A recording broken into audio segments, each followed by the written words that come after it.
Should we go? Yeah. Okay, a 5, a 4, a 3, a 2, a 1. Hi!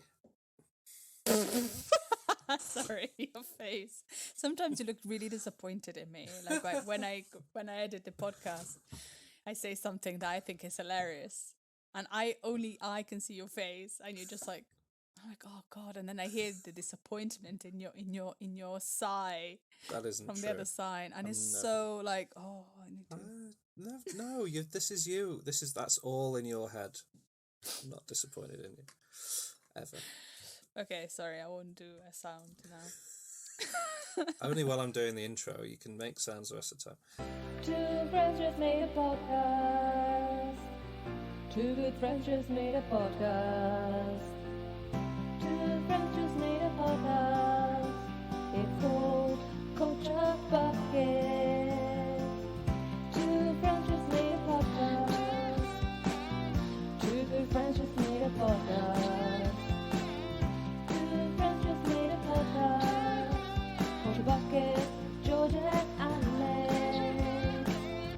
Hi, and welcome to the 82nd episode of the universe's greatest podcast, Culture Bucket. This is the podcast in which two best friends talk about all things pop culture, be it movies, films, which is the same as movies, but also music and books occasionally, and sometimes video games. Today we are doing a special deep dive review of Better Call Saul, the Breaking Bad spin-off that finished over the summer and stole all of our hearts, or at least one particular character did. And and I am George, your host, and I cannot talk about Better Call Saul on my own. It would be dull. So with me is your other host, Alex. Hi, Alex. You may now make noise. Hi, George. Hi, everyone. How you doing, George, today? Very good, thank you. Today, it's been a busy weekend, and it's going to continue to be busy until Monday. So it's good to be busy because you can't stop and think about the state of the world or your life. So yeah, I like it. Starting on a very How are you? great note. I'm good, thank you very much. I'm very busy too, Good. but not for the same busy as you are. Haha.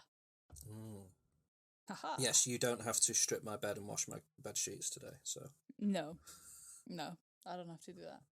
No, it's a beautiful autumny day in Italy, and it feels good not to be hot anymore. yeah, I'm quite hot, and I think it's like anxiety heat rather than actual temperature heat, if that makes sense. What anxiety is striking you? Just a normal work-related anxiety. Yeah, we were talking before we started recording how I don't have that teacher anxiety anymore, and I feel pretty good. Good. But I love my job, so it's fine. That sounded extremely convincing, George. Yeah, I mean, my phone has just told me that Rishi Sunak has said he won't rule out blackouts during the winter. You know, Thank you, Rishi. We live in a modern world. It's great. Yeah. He can say whatever he wants, so he's not going to be in power, so whatever. The alternative is way better. Right. Before we get into culture catch-up, let's up top for once say, hey now, if you're listening to this, I hope you're enjoying it. And also, if you are enjoying it, go and tell the world you're enjoying it via the medium of Apple Podcast review ratings and even maybe write up a little review. And you know what? If we get some written reviews on Apple Podcasts, I will read them out on the podcast. However, people in different areas, like, in fact, we may have had reviews on like American Apple Podcasts that I haven't even seen, because I think you have to like be in America to see the American ratings. Does that make sense? Because I just see the two lovely reviews we've had from listeners in the UK. Maybe I'll have to try and see that. If you do a review on a public platform for our podcast, take a little screenshot and email it to us at culturebucketpodcast@gmail.com. That's our email address. Take a screenshot of your reviews, email it there. I'll read it out on the podcast and say, hey, thank you so much for doing that. And it'll give you a lovely warm feeling to know that you've helped in some way. And get in touch with us over social media and start that conversation. It'd be lovely to hear from you. And if you watch any of the things or listen to any of the stuff we talk about on here, it would be great to have a conversation about it and know if you agree or disagree with our views and opinions, and a bit more of a two-way street would be lovely. So please do let us know if you're listening, and go and do those reviews and tell your friends about us and get more people to listen. And you can give us ideas of top fives or specials we could do, because we're like, what should we do as a special on? If you tell us what you'd like to hear, then maybe we'll do that. So tell us what you'd like to hear us do, and we'll do it. Culture Catch-Up time. This is Culture Catch-Up time. This is where we talk about what we've watched, what we've read, what we've listened to, and probably some other stuff. Culture Catch-Up time. It's my turn first this week, I will believe. So I'm going to talk about a few things that I went to see, including a brand new thriller movie from America called Fall. Have you heard about Fall, Alex? Yeah, from you last 2 weeks ago, last episode. But I said I was going to go and see it, right? I didn't review it. Yeah, okay. so that's I haven't fallen into some kind of a weird time hole.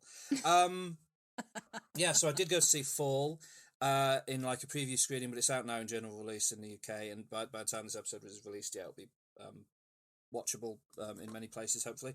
And it is a single location thriller. There's a good idea for a top 5. Yeah. Yeah, single location thrillers.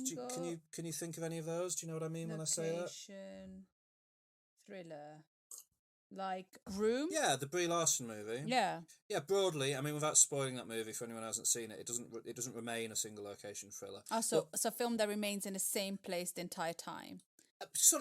Broadly. Even this movie Fall doesn't truly stick to that, but a movie in which the core conceit.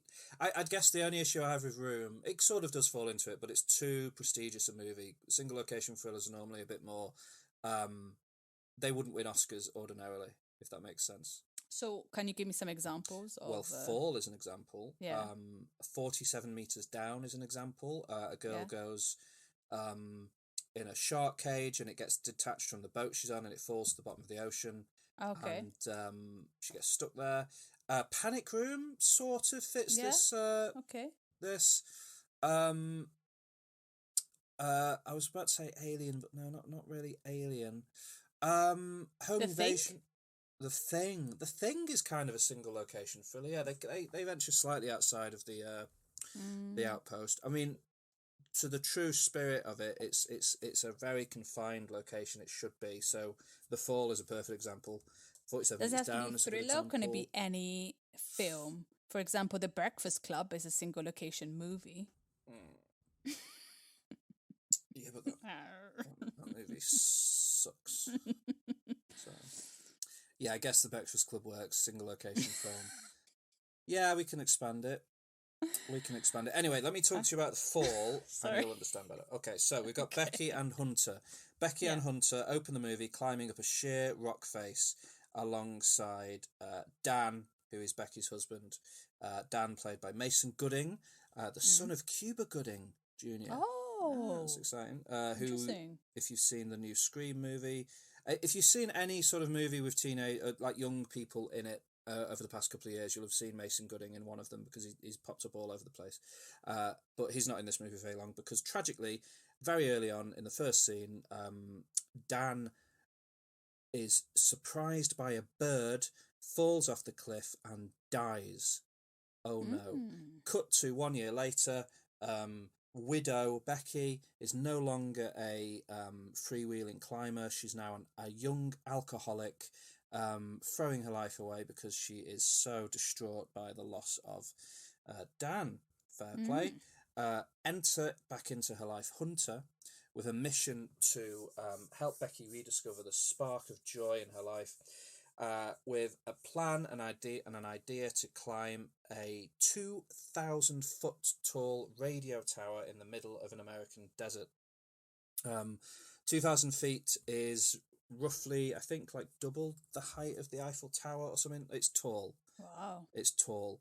And like a radio tower, like picture, we're talking one single, quite narrow structure, exposed to the elements, made up entirely of like grids of metal girders and stuff. An 1,800-foot climb inside a steel cage, and then once you reach 1,800 feet, for the last 200 feet, that is a climb on a ladder on the outside of the tower up to a platform at the top of the tower, which is broadly the same size as a large pizza. The two girls, obviously Becky's convinced to climb the tower. The two girls spend the first portion of the movie climbing the tower. There are scenes during this period of the movie of them climbing up this terrifying structure, because it is so narrow. It's like a pipe that's just sticking directly up in the air for 2,000 feet, and it's got these enormous like steel ropes that come down and hold it in place, and even they only reach halfway up the tower to kind of keep it stable. And there were scenes during this period of the movie that made me feel genuinely quite sick, because I do suffer very mildly, really, from some amount of vertigo. Yeah. And these shots as they're climbing this tower, I imagine a lot of it was done on a soundstage, but it's all done well enough that it looks like they're genuinely there. Climbing this tower with the camera swooping around them, and they look down and you get a real idea of how high up they are. It made me feel quite unwell. Then they get to the top of the tower, and unsurprisingly, part of the ladder breaks away, and they are trapped atop a 2,000-foot tall structure in the middle of nowhere with no clear and obvious way to get to the bottom. And then, of course, they have to spend the next hour of the movie trying to survive and work out how to get back down. And, part of the joy of a single location movie like this, especially like a we're trapped here kind of a movie, is in terms of being like, right, they're at the top, they're stuck, there's an hour left, how are you going to keep this going? And seeing the different ways in which the filmmakers managed to keep the tension high without having to move to a new location. And you get all sorts of like there's drones involved, there's flare guns involved, there's sort of hillbillies on the horizon that maybe can they see them, can they not see them? There's all sorts of things come into play. And I really enjoyed it. It's a really entertaining movie. It's not a masterpiece. It's not doing anything that hasn't really been done before. Like the producers of this movie previously made 47 Meters Down, and I've seen this movie sort of derisively referred to as 47 Meters Up, because it's effectively the same idea as that movie, but flipped. Okay. So instead of being trapped at the bottom of the ocean, you're trapped basically at the top of the sky. Yeah. But it's good. The two leads. You've got Grace Caroline. What's her full name here? Grace Curry as Becky, and Virginia Gardner as Hunter. Are entertaining enough. Hunter's quite unlikable, but there are sort of reasons for that the film gets into. But she's entertaining with it. She sort of is like a amateur YouTuber, and does all the kind of annoying things that YouTubers do. But is good, and I had a good time with this film. It has it attempts to do what it thinks is quite a clever twist at one point, and actually kind of isn't really, but and kind of undercuts some of its own tension with this twist. But other than that, a good film. I'd recommend seeing it. Fall, and some of those early scenes of them climbing the tower genuinely will make you feel quite unwell, or very unwell even. Doesn't seem like a good idea from the start to climb a tower. No, but it's one of those things where it's like, you know, the people who like to go and do like climbing, not climbing like a mountain, but climbing a sheer cliff face, Yeah. like without any real sort of support. You know, like in fact, there's a very early scene. There's a scene very early on where one of them calls the other one Ethan Hunt, which is a reference to Tom Cruise's character in Mission Impossible, because the second Mission Impossible movie famously opens with Tom Cruise genuinely climbing up this sheer rock face. And the people who do that, sort of, the fact that it's a bad idea is part of what makes it appealing to them. Yeah, I guess. And in reality, when people do things like that, sometimes it can be quite difficult to have all the empathy in the world for them when they get stuck up there on Mount Everest or wherever it is, because they've decided to go and plonk themselves there. But removed from that, as a piece of entertainment, fictional film, you know, it's a thrilling thing to watch. But I don't want to. I'm not going to go and climb a thing myself. Up next, I've got The Invitation for you. Oh. Now, stop right there. Thank you very much. I'm not talking about the 2018 movie, The Invitation, directed by Karen Kusama, which is a masterpiece and that you derided foolishly. It's not a good film. It really is, and it's widely considered to be a good film. Anyway, I'm talking about the 2022 American but English setting supernatural horror movie, directed by Jessica Ann Thompson, written by some people, and starring Natalie Emmanuel, who Game of Thrones viewers will know as I think her character's called Missandei in that first series. She's amazing in that, and she's also in the recent Fast and Furious movies. I can't remember the name of the character in those films, but Natalie Emmanuel has been in various things recently. Her career started in Hollyoaks of all places, but she's come a long way since then, and rightfully so, because she's exceptionally charismatic, and you know, she's a good actor, and I'm glad that she's getting work. Let's say Ramsey. She plays Ramsey in the Fast and Furious movies. So she plays a character who we are introduced to in called Evie, and we're introduced to her working in a as a waitress in New York, and she's a struggling artist. She's recently lost her mother. She lost her father earlier in life, so she's feeling very alone. And through various plot contrivances, she does a genealogy test and discovers that she has long lost cousins from England. Ooh. And one of these cousins immediately gets in touch and says, "Hey, I'm going to be in New York next week. Do you fancy meeting up for a cup of tea?" Because that's what the British like to do. And she says, "Yes, okay, go on then."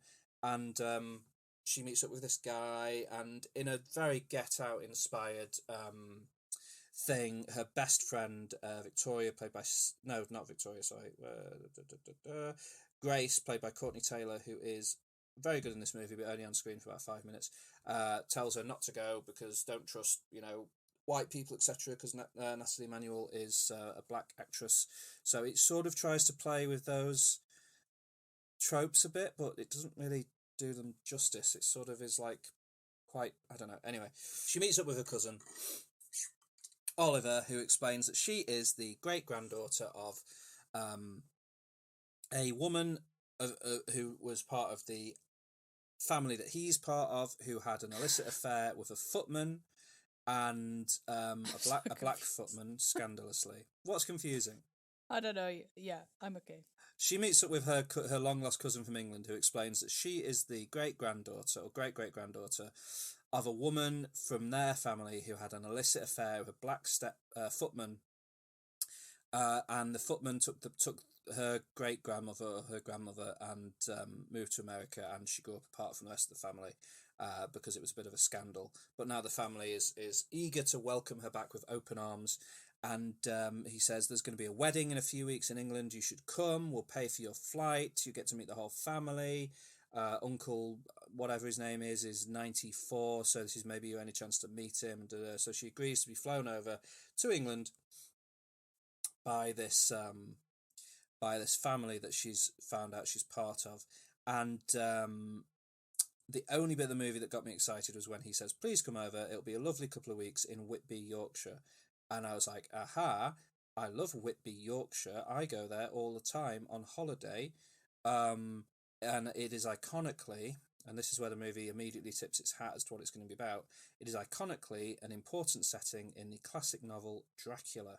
Oh. So I was like, oh, I was in Whitby recently. They didn't mention that a film had filmed there. I wonder which bits of Whitby they're going to film in. None bits of Whitby is the answer. She flies.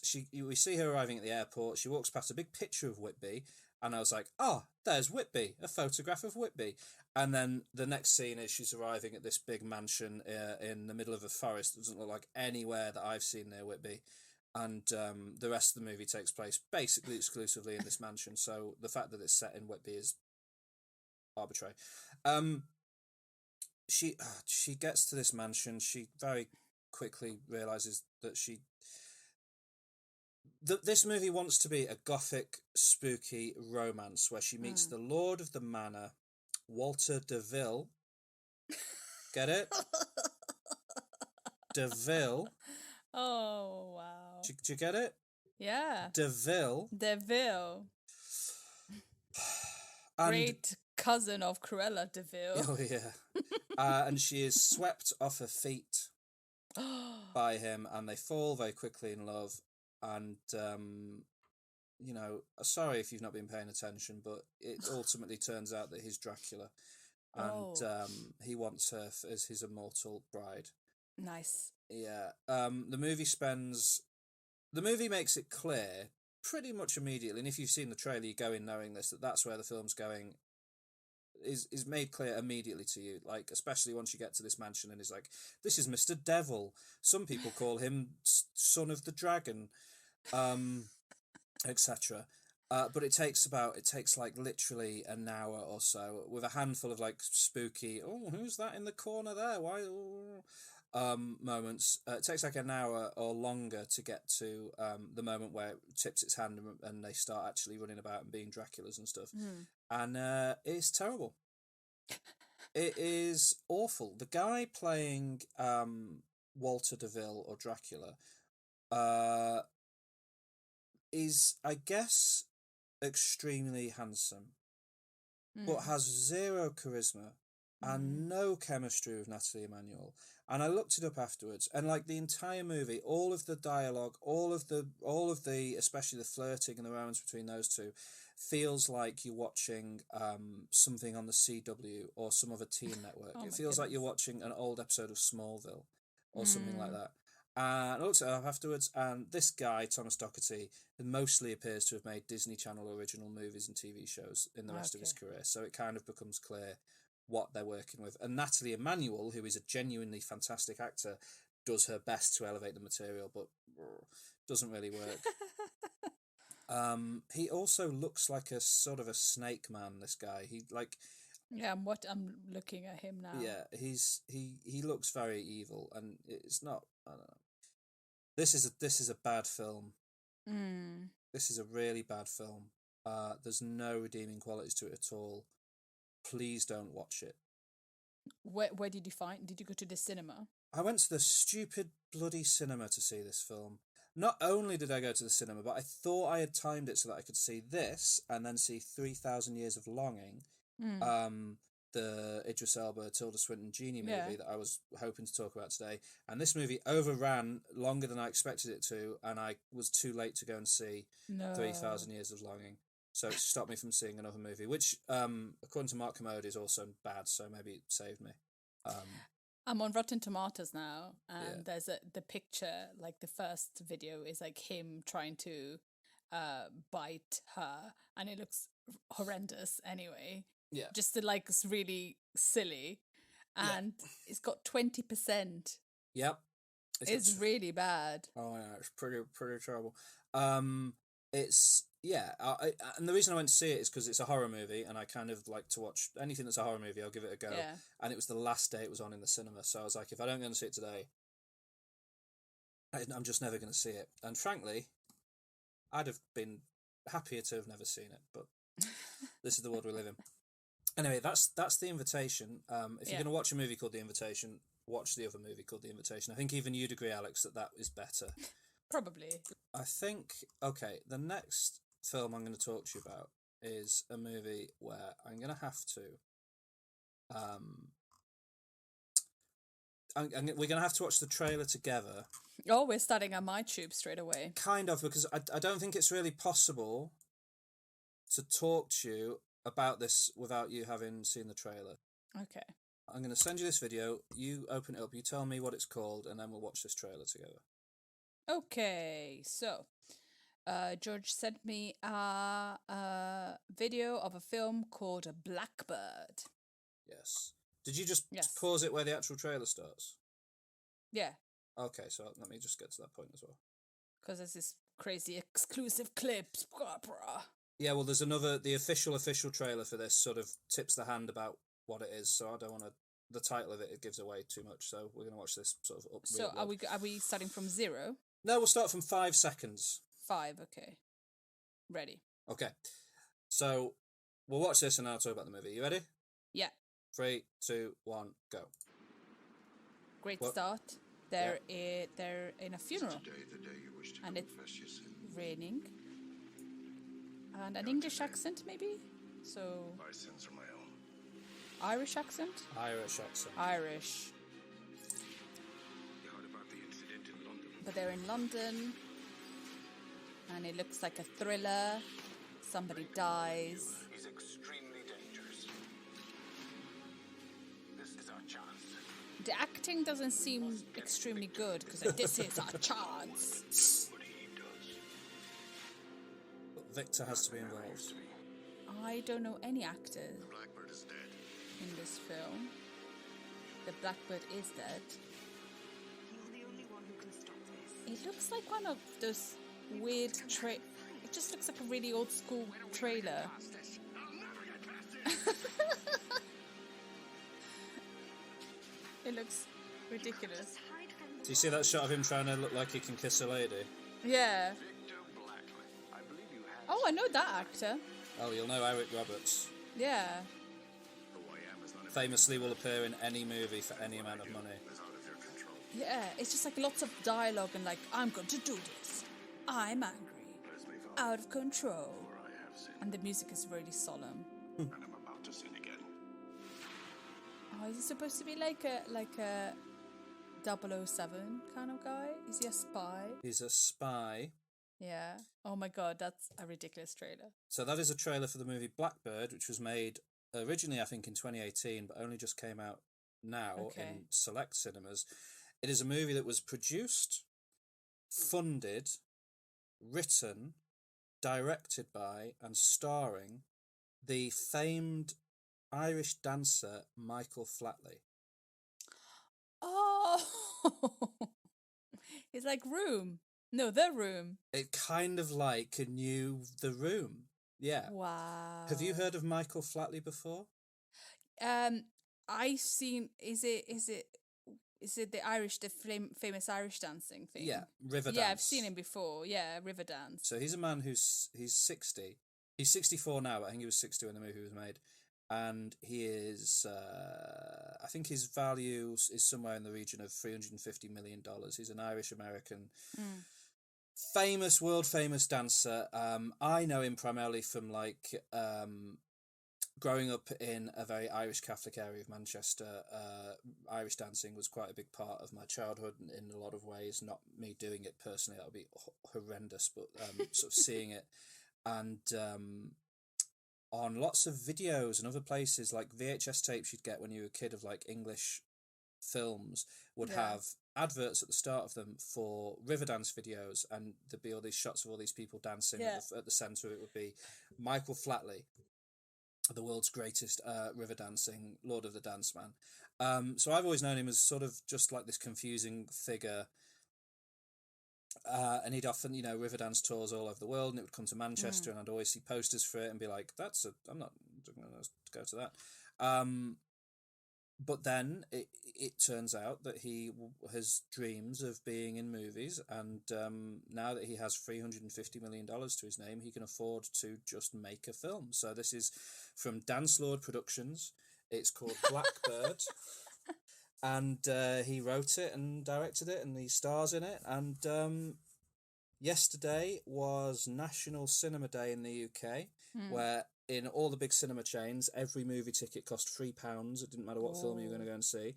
Nice. And Blackbird was not being screened at the cinema I usually go to, where I have my unlimited card and can see all the movies I want. It was only being screened in the Odeon in the centre of Manchester in one screening yesterday. So I paid my £3 and I hopped along to watch it, and it is one of the most horrifically bad and terrible things I've ever sat through. The fact that this man is powerful enough that he can make this and have it be shown in cinemas like it's a real film is astonishing. It's the most poorly written thing I've ever seen. It's the most poorly acted and choreographed and directed thing I've ever seen. The primary joy to be found in the movie is witnessing how many different hats Michael Flatley can wear and how many different angles he can discover to wear his hat. He will never wear a hat at a straight angle. Minimum 45 degrees at the absolute minimum in every single scene. We start with a fedora, we move on to a straw hat, of various different straw hats. There's a flat hat cap at one point that he still wears at a big jaunty angle. There's one particular moment in the movie where he gets very angry, and we know he's angry because he bellows at somebody loudly, which is how humans display anger. And he storms away and he tears off his straw hat. He hands it to somebody, and they, without skipping a beat, immediately hand him back a flat cap, and he pops that on because he can never be without a hat for more than 4 seconds. And then he drives away in a big sports car, and a lovely lady tries to take him on. He's 60 when he made this movie.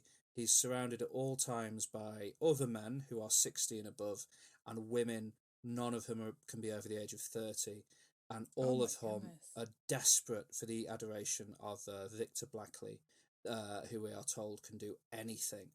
At one point in the movie, a beautiful woman walks into his room, strips off all her clothes, and stands in front of his bed. And he shakes his head, and he slowly walks over to her, and he grabs her by the arm, and he escorts her from the room, and he says, "Not today." And he closes the door. No!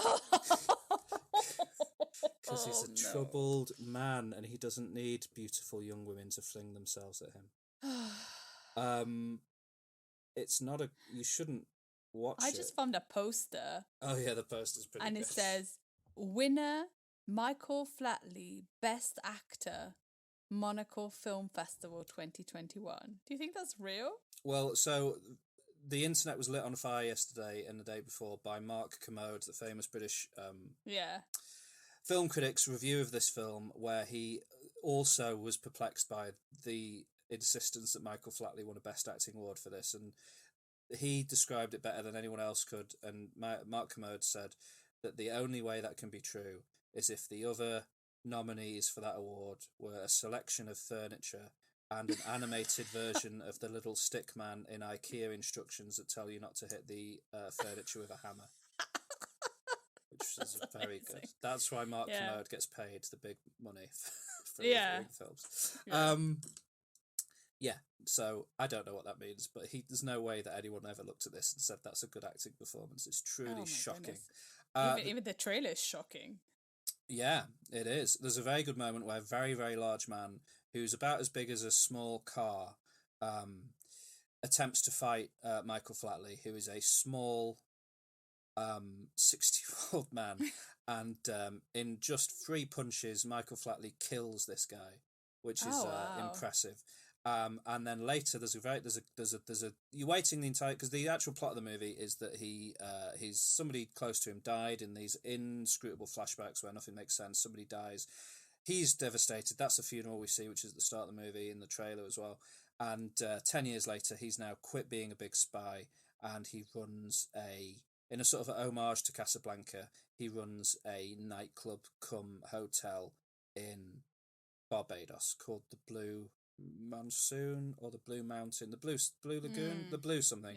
And just coincidentally, another woman that loves him turns up with her fiance, who is Eric Roberts, who's the actor you recognised, who's the big baddie.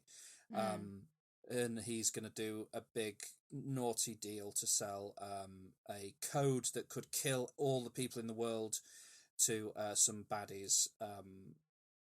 And you kind of get an idea of what Michael Flatley's worldview might be in the terms that these bad guys are called things like Ahmed, which is not great. Oh, goodness gracious me. Yeah. It all culminates in a gunfight wherein Eric Roberts and his henchmen and Michael Flatley and his fellow spies stand across from each other in a junkyard and just fire their guns without moving.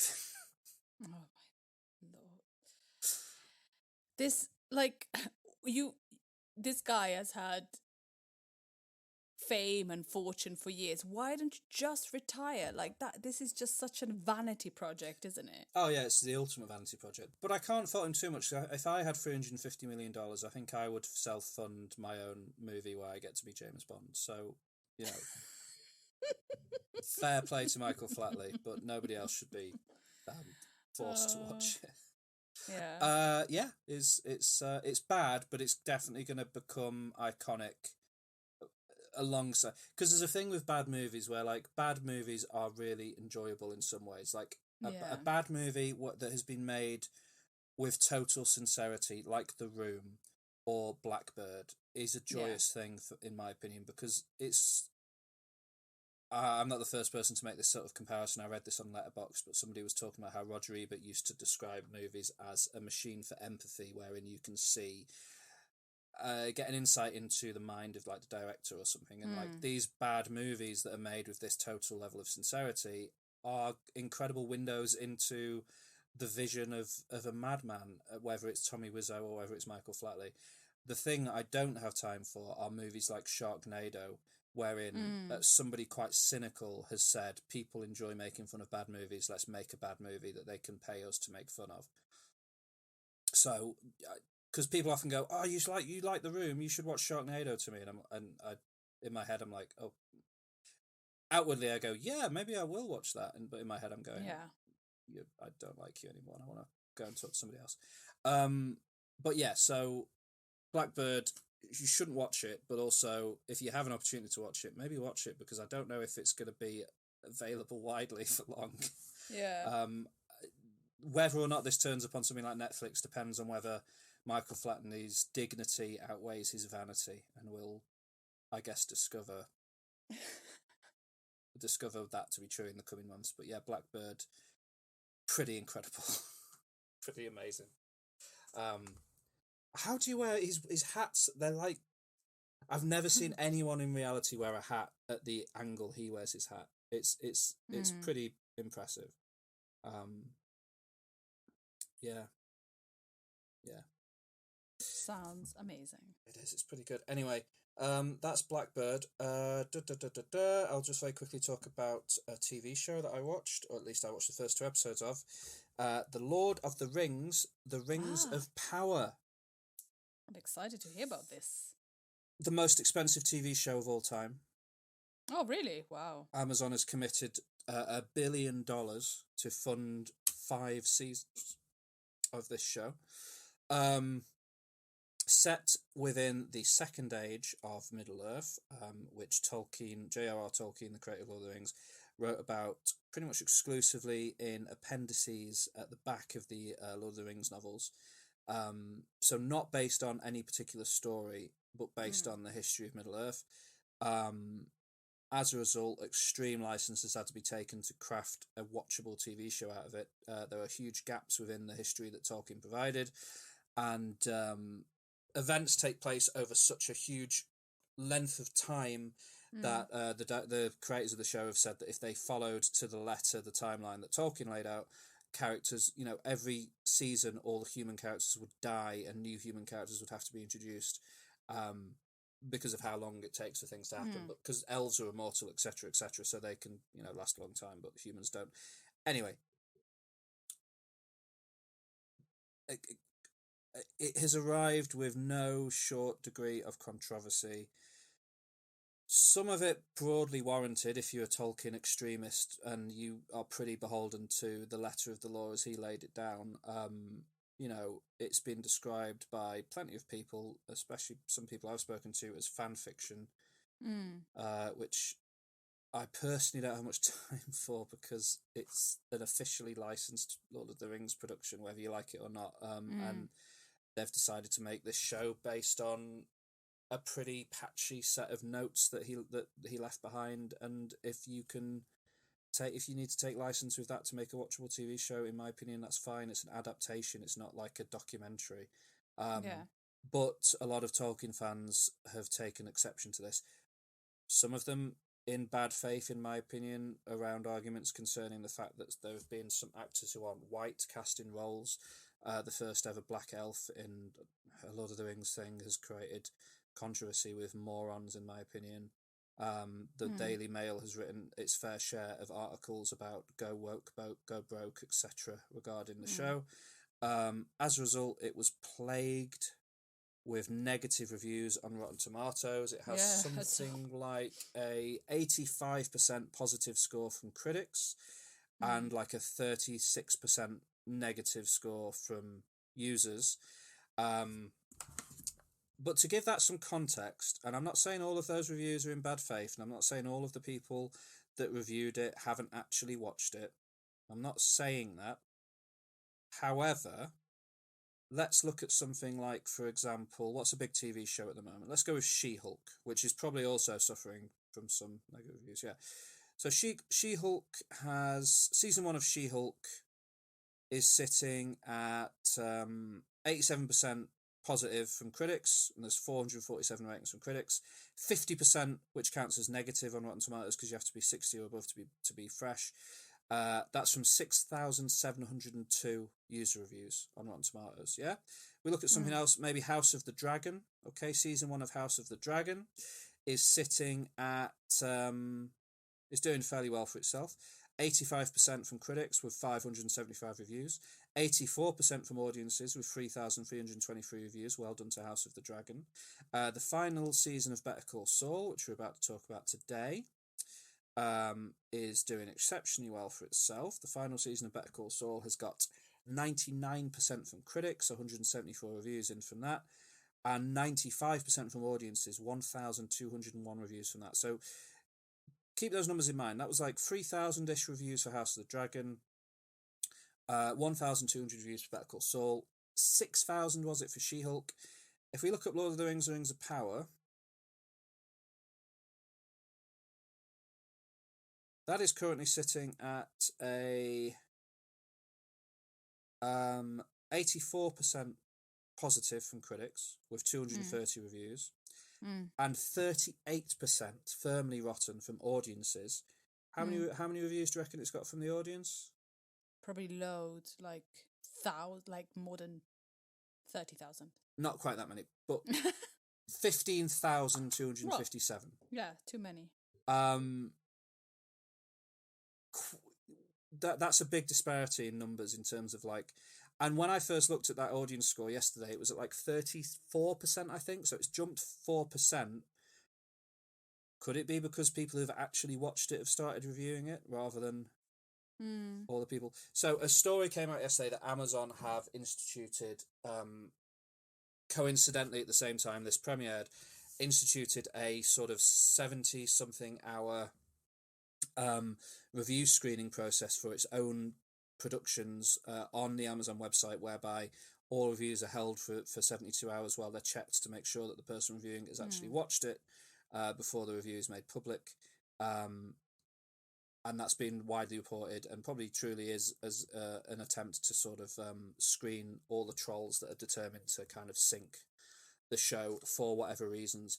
Whether your reason is because it's not true to Tolkien's original vision, fine, or because the female dwarves don't have beards, you're insane.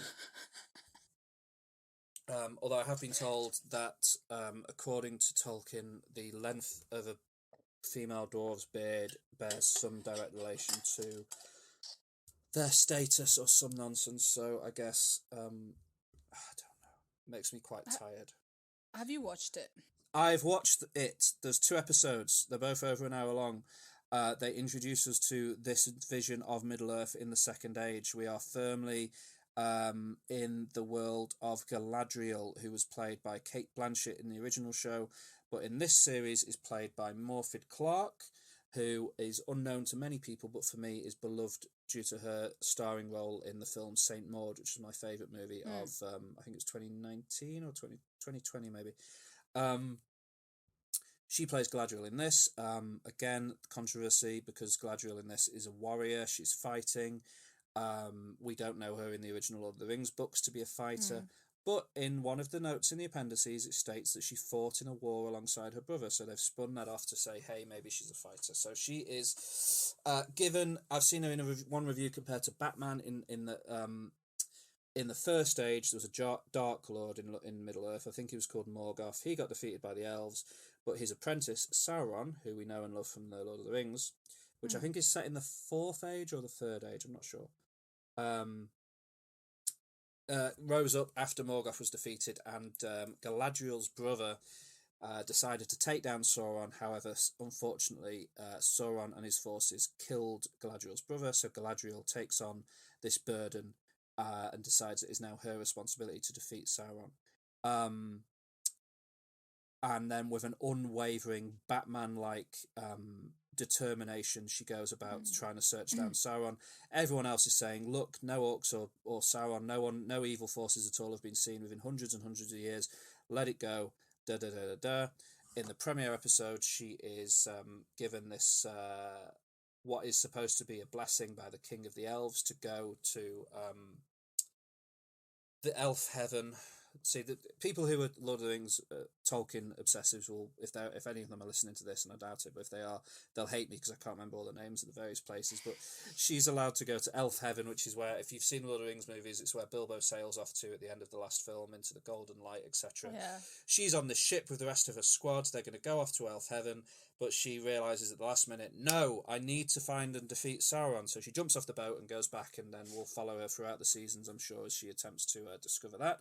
We also meet Elrond, played by Hugo Weaving in the original series, who is played by Robert Arameo. I don't really know him, but he is setting about in these early episodes to support Celebrimbor, who, if anyone is, if you're aware of Lord of the Rings lore, you'll know that Celebrimbor was responsible in some part for the forging of the Rings of Power.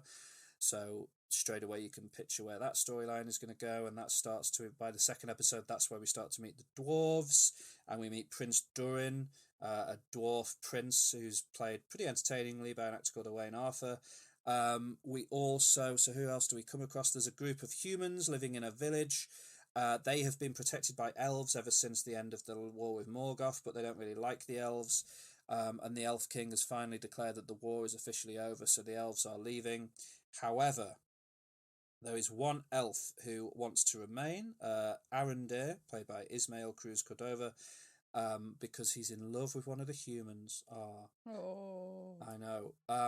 And he starts to set about, he discovers something disturbing and starts to set about trying to find out what's going on there. So you've got that going on.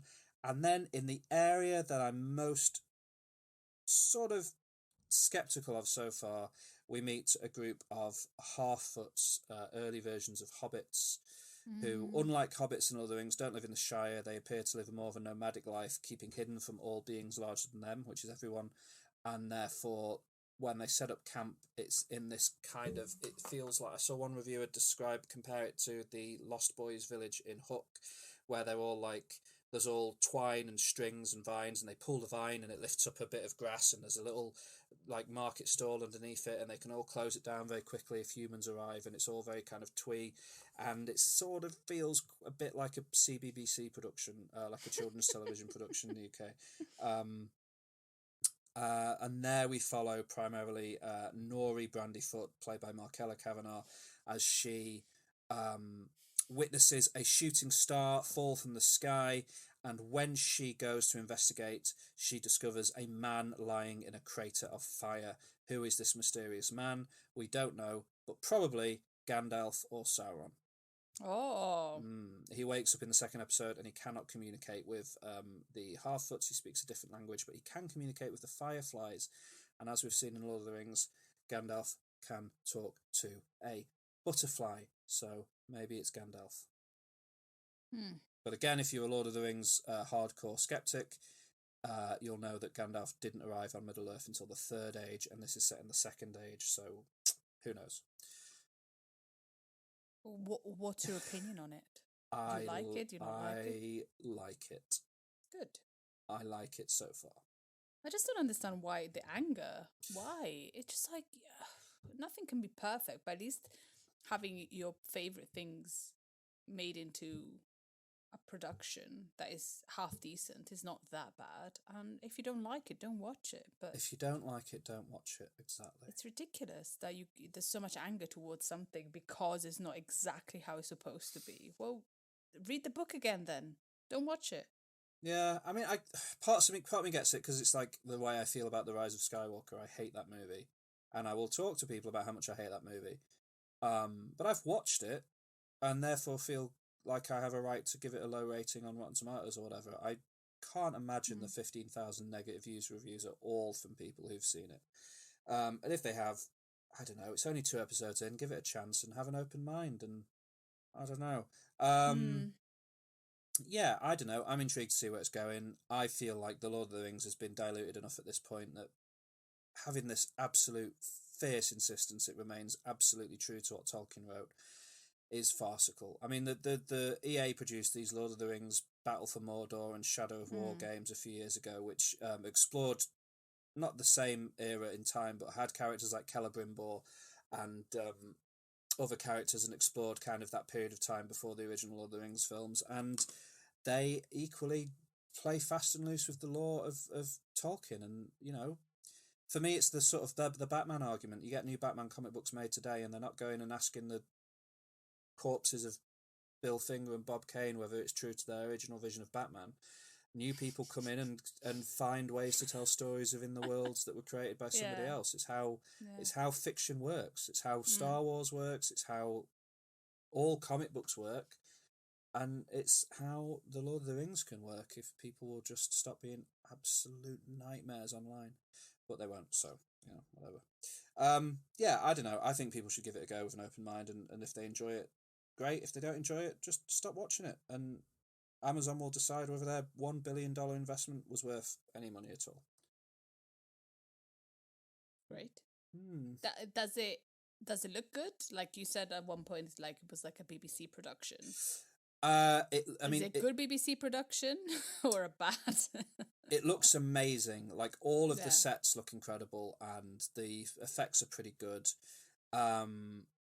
The BBC production more comes from just the setting of the Hobbit characters being quite twee, and then maybe because they're all speaking in quite broad British accents as well, so maybe for an international view it wouldn't feel quite so much. And then you've got like Sir Lenny Henry is the sort of leader of the tribe of hobbits, and he's great, I'm sure, but again, I mostly know him from quite cheesy. I don't know if he's ever done children's TV, but I don't know. It feels I'm unsure with that set of characters so far, but the rest of it I'm enjoying. Good. Yeah, but you know, it's not my favourite thing of all time. Yeah. Anyway, that's all my culture catch-up. Fantastic. Great. What would you like to talk about? I'm going to talk about a couple of films I watched. Okay. I watched a Netflix film released this year called Day Shift. Oh, Day Shift. I haven't watched that, but I've seen the trailer. Yeah, well, I watched the trailer and I thought I liked the poster. It looks colourful and very LA vibes, and I thought I would give it a go, like a nice vampire film. And it's about this guy that his front job is to be a pool cleaner, but in reality he is not a pool cleaner, he is a vampire hunter. And played by Jamie Foxx, which I haven't seen him in a film for a while. No, and then also starring in the film there is Dave Franco as a guy that works in the Union of Vampire Hunters, and and we also have Snoop Dogg. Amazing. Sure. Sure. And there's also there's other people like Natasha Liu-Bordizzo, who's another vampire, and Carla Souza, who is like the baddest vampire. Um, it's yeah, so it's just about this guy that has to by mistake fights. Well, he has to by mistake he kills two vampires that he shouldn't kill, and he's a rogue vampire hunter, so he gets we find out that he is not in the Union of Vampire Hunters anymore. And these vampires are interesting because they're all like contortionist vampires. I thought that was interesting from the trailer. And apparently they're from the Cirque of Soleil. They're Cirque of Soleil people. Wow, the Cirque du Yeah. Soleil. Yeah, and so because he kills these two important people, then his family is in danger, and he needs to. No, before that, he kills these two people, and he needs money because he needs to give money to his family, and so he wants to try and get back into the Union, where he has been chucked out, and so that's where Dave Franco comes in, and he has to babysit Jamie Foxx to see in his probational period so he can go back in the Union. And then because at the beginning he killed a couple of people he shouldn't have, a couple of vampires he shouldn't have, he then his family is in danger, and that is it. It's directed by J.J. Perry, who is a famous stunt double man. Ah, famous stunt double. Stunt double, apparently. He was in John Wick, Fast and Furious, and lots of like places as a stunt. I don't know if he's a stunt coordinator or stunt double. He does stunt work, and so this is his directorial debut, and that's the best thing about the film. Like the film, it's the writing and the story. It's okay. It's written by the screenplay is by Shay Hatton, who also has done John Wick Chapter 3, now John Wick Chapter 4, and John Wick Chapter 5.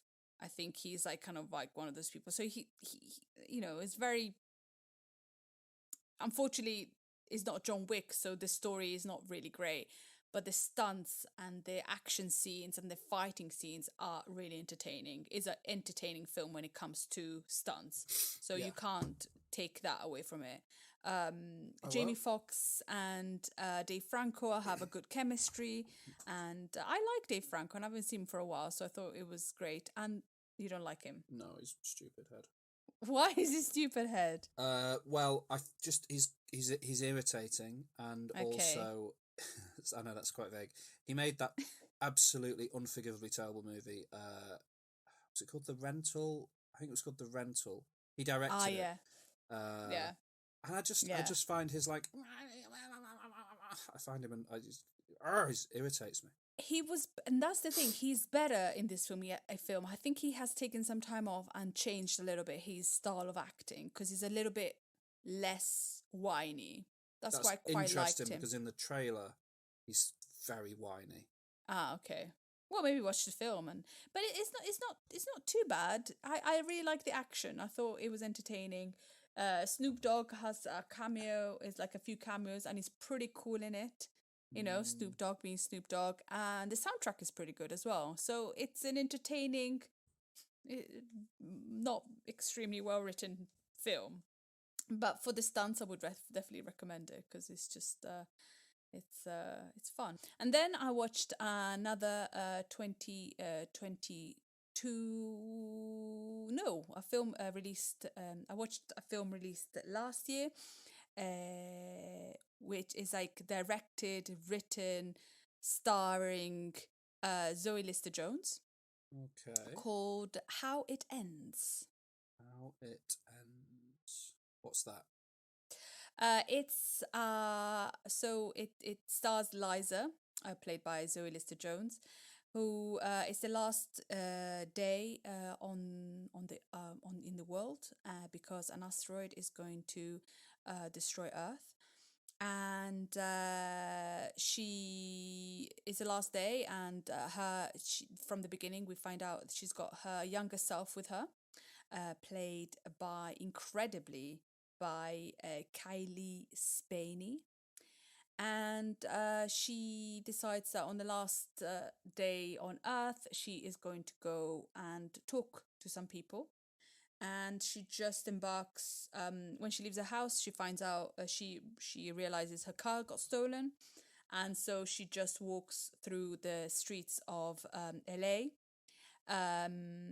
to to find the different people that she wants to talk to, and on this journey she embarks. She finds people that she talks to throughout.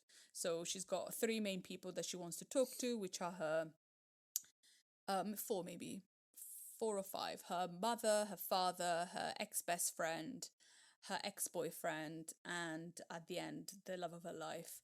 And these are the five main people that she wants to talk to. But from the first person that she goes to, which is her father, she talks to many other people on her walking journey, and to then arrive at the last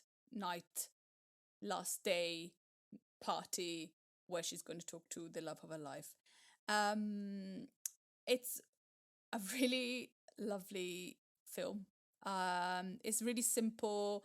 The people that she meets might be a bit annoying, and the dialogues between these people might be really kind of maybe silly, but the dialogues that she has with the people that she wants to talk to are really like help her understand herself. And it's a comedy, so it's really lovely, but it's also a lot about how we grow up and not talk to the people that and be clear with the people that we know, and we're not maybe honest with our feelings and people's feelings, especially when it comes to parents and best friends and ex lovers or lovers that have not been.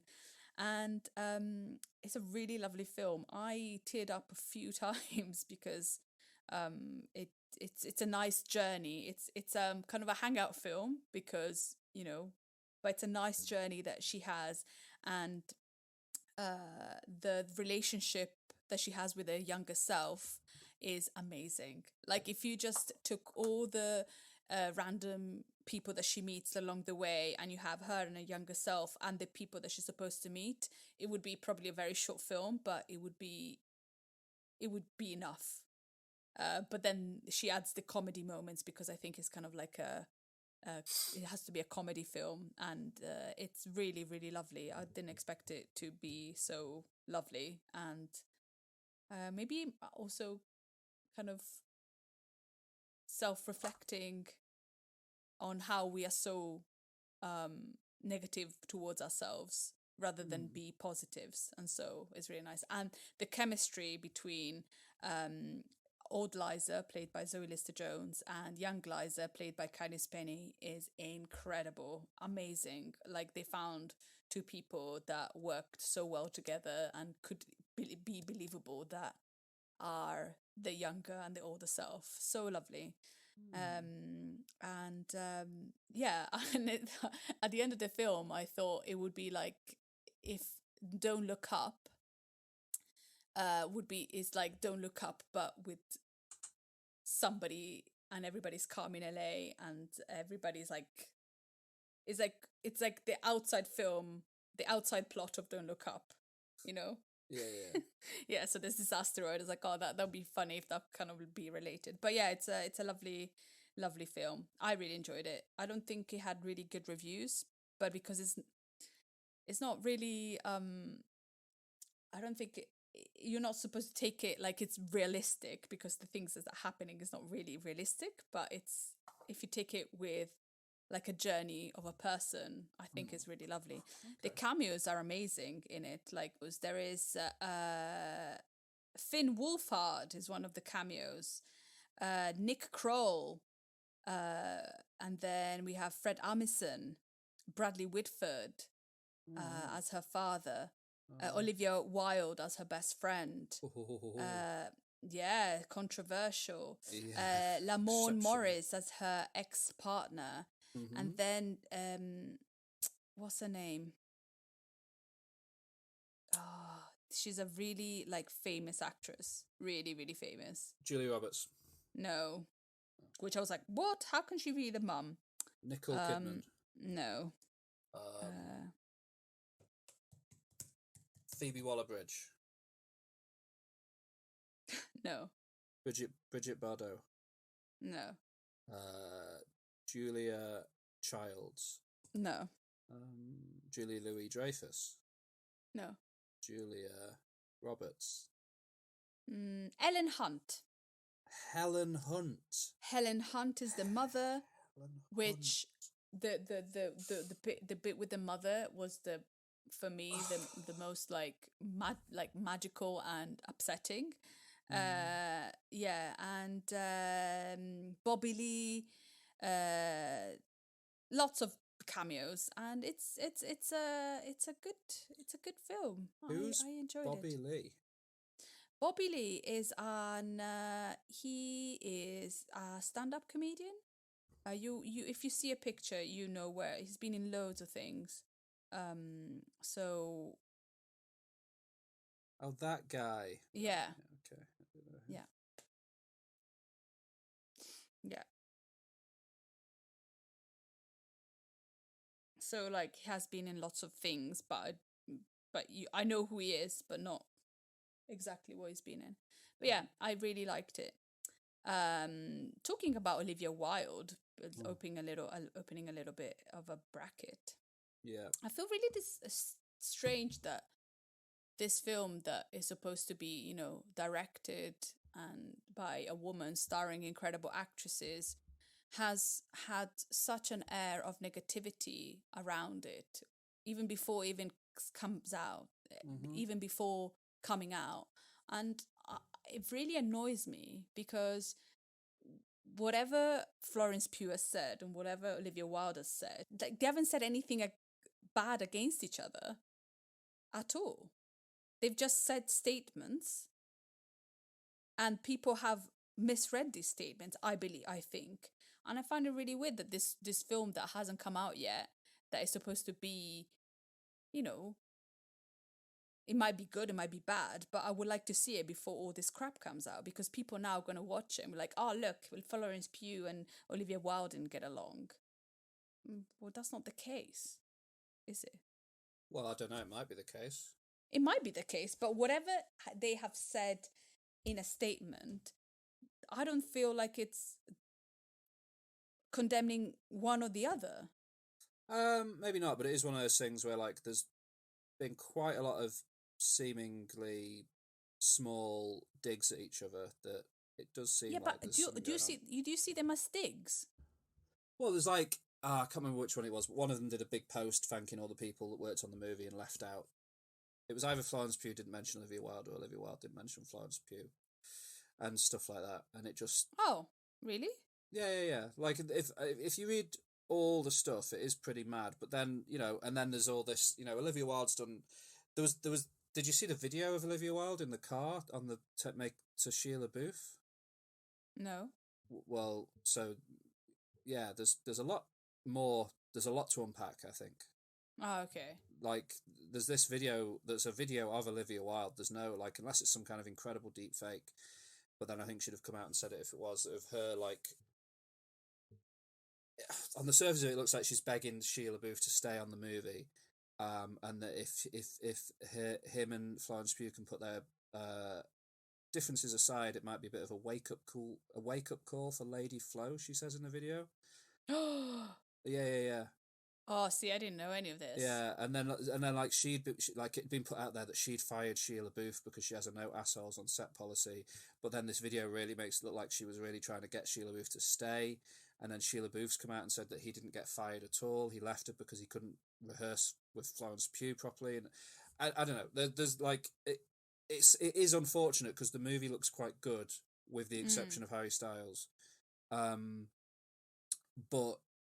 it has turned into this huge behind the scenes drama. And like you say, it is sad that it's a big production helmed by a female director who has talked a lot about how it's meant to be an adult movie for adults that explores stuff like female pleasure on screen, which is such a thing that isn't really done. And the fact that it's descended into this sort of catfight is sad. And like you say, it's not necessarily an active catfight between the director and the star. It's more of a people are reading a lot into a lot of things, but then things do keep dropping that make it look like there is some sort of madness going on behind the scenes. Crazy. Yeah, I want to see the movie. Yeah, definitely. Yeah. But there was a clip released of Harry Styles in it, and oh my god, Is he bad? it's pretty. I don't know. Nice. Yeah, we'll wait until the movie comes out and then we'll talk about it. But yeah, that's bonkers. Yeah, sort of. I would like to watch it, and I feel for Florence Pugh because she's also going through a breakup, and it's not really nice to go through a breakup and then having to be in the spotlight, and then you know, I think also, I don't know, the fact that she cast this Shia LaBeouf from the start, you know, he's a problematic character or person that has not been the kindest, and a lot of allegations against him have come out, and just casting him is a bit crappy in my opinion, but you know. Yeah, it's interesting because like I think the FKA Twigs stuff came out after he was cast, but then there's been so much stuff for years with him just generally behaving like an anus. Yeah, it's surprising that he's still getting cast in big roles and stuff. He just got cast in something. Francis Ford Coppola's just cast him in this movie he's making. Why? I don't know. Anyway, neither of us have seen that movie yet. So, have you got anything else that you have explored?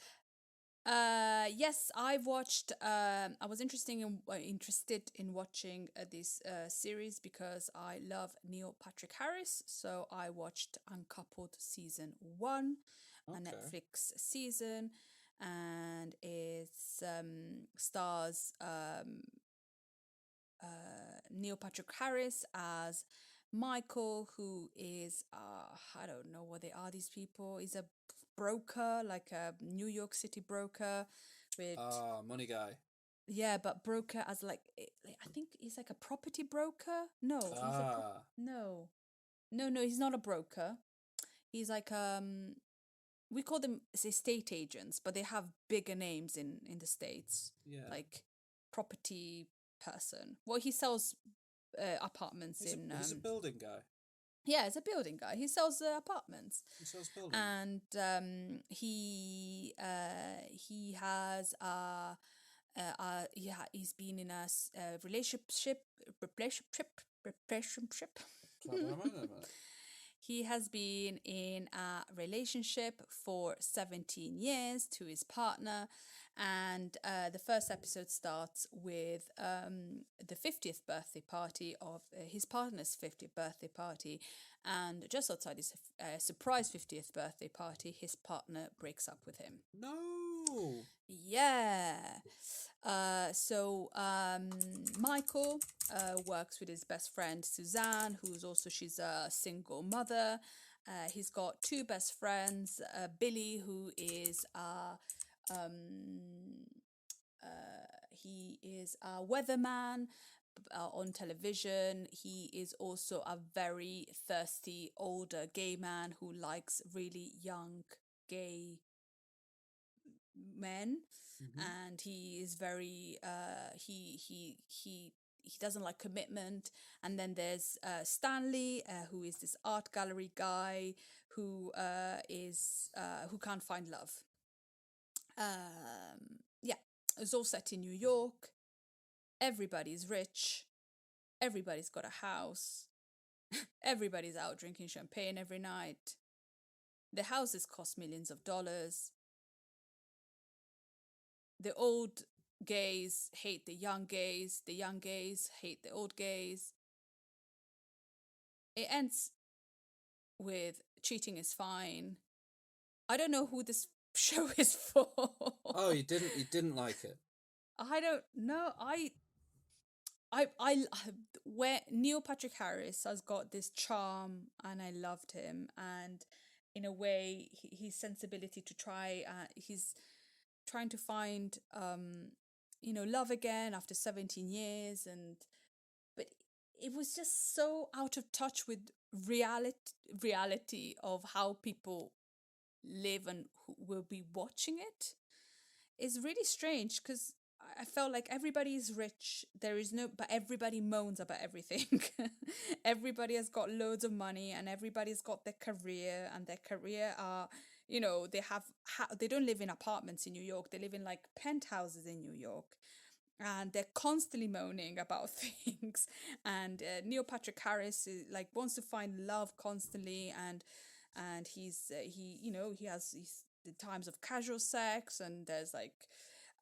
But it's just so out of touch. I felt like it's from the producer and director of Sex and the City, so you can feel a lot of that.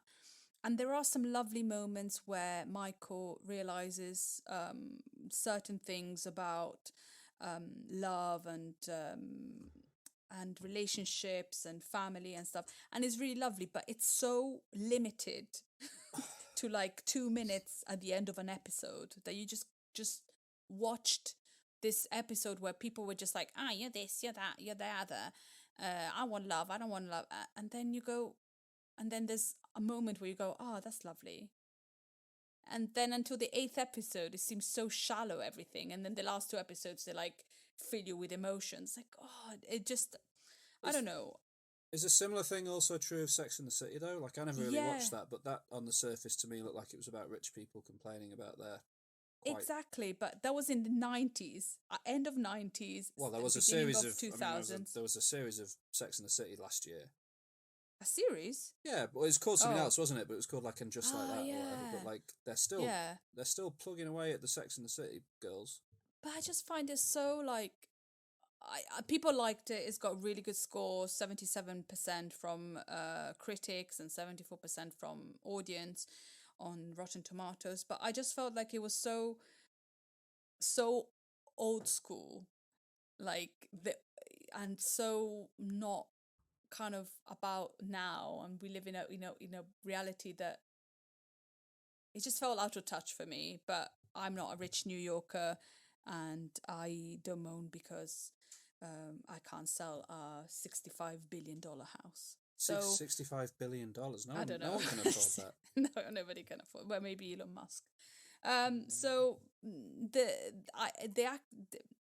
like I said, Neil Patrick Harris is amazing. He's really lovely in it, and that's why I watched it, and I watched the entire 10 episodes because he's kind of like joyous, kind of human, and I wanted to see where it went, and it really didn't go anywhere because it kind of went full circle back to whatever started at the beginning. Trisha Campbell-Martin, who's Suzanne, his best friend, she's really lovely. We don't see her often enough, but she's really nice.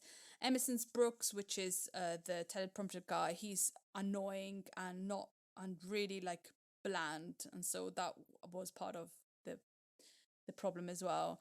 And it's just it was okay, but if they do another season, which they probably will because it was quite popular, I hope they will get better at not dividing so much the young with the old, the who's better, who's worse, and make a little bit maybe less frivolous. But I don't think they can because they're New Yorkers with loads of money and would like to. How is Marsha Gay Harden in it? Because she's a favourite of ours. Exactly, she's incredible. Okay, good. She's the best thing.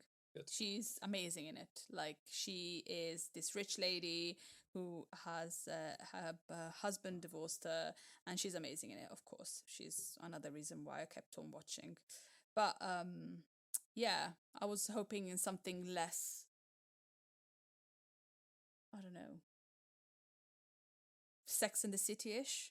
and more, a bit more deep, but never mind. Never mind. And Oh. last but not least, Okay. I listened to King Princess's new album, which is called Hold On Baby. Hold on, baby. Yeah, released this August. And I wasn't ready for this. I put it on expecting King Princess's beautiful, soul-y, raspy voice. And the first time I listened to it, I was like, oh, I don't know if I'm ready for a change in tone and tune and everything and Why? What's matter. changed? Her voice is completely different. Okay. Is beautiful in this album. Very different from the previous album, which is Cheap Queen and her EP. And it's a very, very different album, which I think you are going to enjoy because it's also been some songs have been written and produced with the help of your favorite, the name that you like saying all the time. Phoebe Bridgers. No, Aaron Dessner from The National. Dessner from The National, my favourite guy in the world. Your favourite guy in the world has helped with many other people to create an amazing And Bryce album. Dessner as well. Oh, but Yeah. Mark, you didn't mention Mark Ronson. It's the last song, and it's not a bad song. Big Don't do that. Head. Come on. Stupid head. Just don't listen to the last song, okay? I won't listen to this if he's involved in it. Stupid man. And also with the help, George. Oh, sorry. Also with the help of Ethan Grushka, who was a producer in Phoebe Bridgers' first album, Stranger in the Alps. That's a great album. Yes, so it's a really it's a great album. It's so lovely, and there are a lot of themes of like there's a song that is like a love letter to her friends, which is absolutely beautiful. It talks about the monotony in relationships, meeting an ex, and the tension that you might have in a relationship, things about yourself that you might doubt. It's just amazing, incredible album, and they have made such a shift into a fully formed artist with the help of many other people, which she mentions, and she or they. On her bio, her pronouns are she, they, it, so if I get it wrong, it's not wrong. And they took a village to make this album. Not a village. It took a few people to make this amazing album, and it's really, really nice. And I would recommend, George, that you listen to it for next time, because I think you might really, really like it. Cool. I will try and listen to it, but I'm not listening to that last song.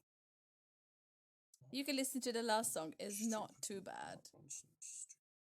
Why you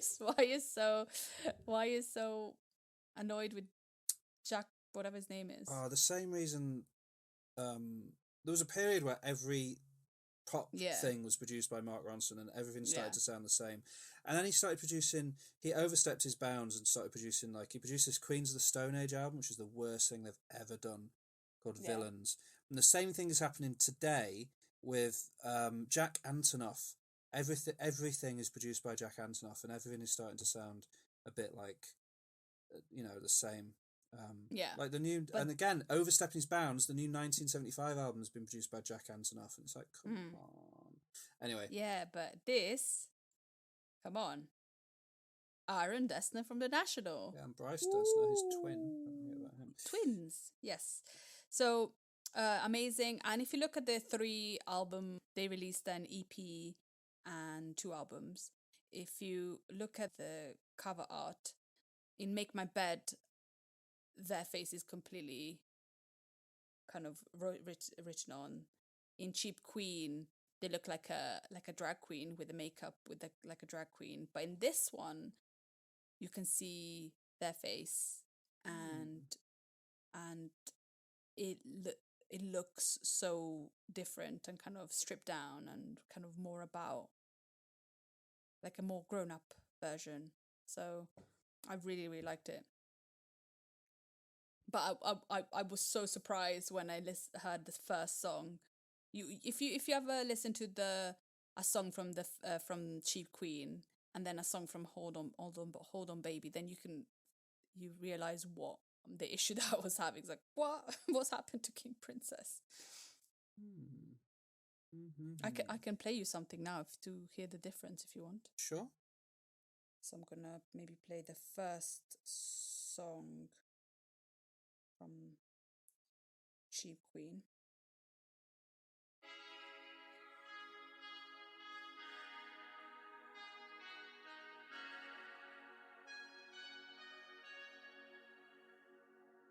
Nobody told me to sit down and shut up and take this shit slowly. So her voice is quite raspy and soul-y and yeah. But then in the first song of Hold On Baby,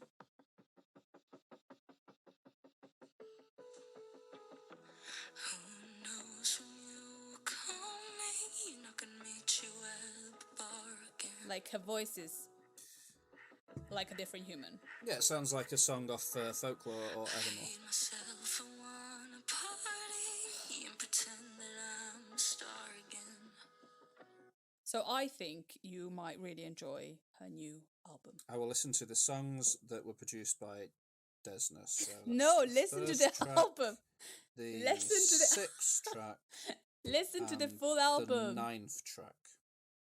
George, you must listen to the album. Okay. You must. Okay. I'll have a listen to Hold On Baby by King Princess. Thank you. No, it sounds good. That little bit sounded good. So yeah. Good. Is that all of your culture catch-up time?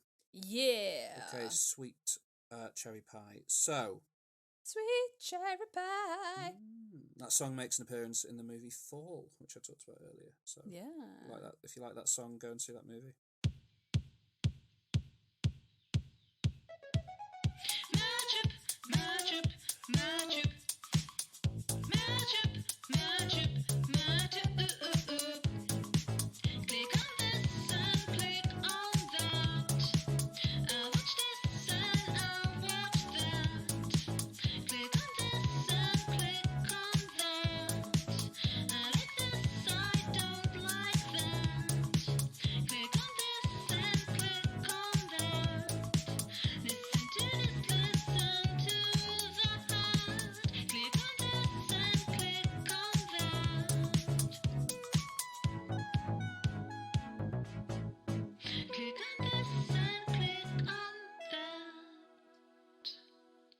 Cool.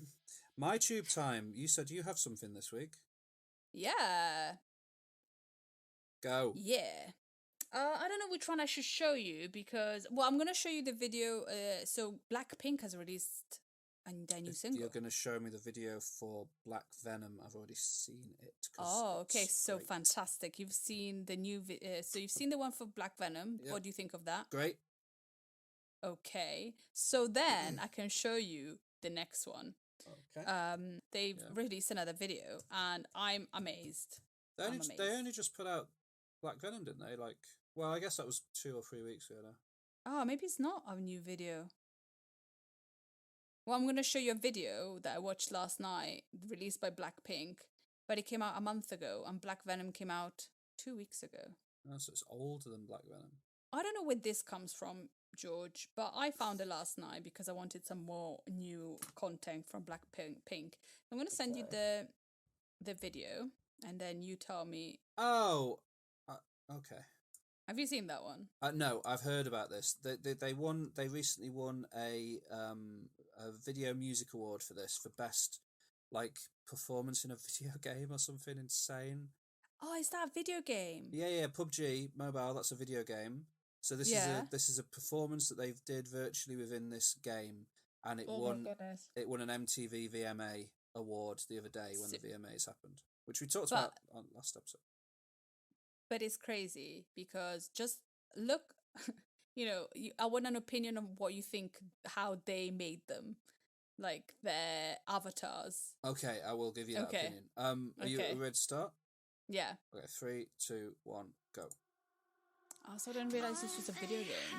Oh, yeah.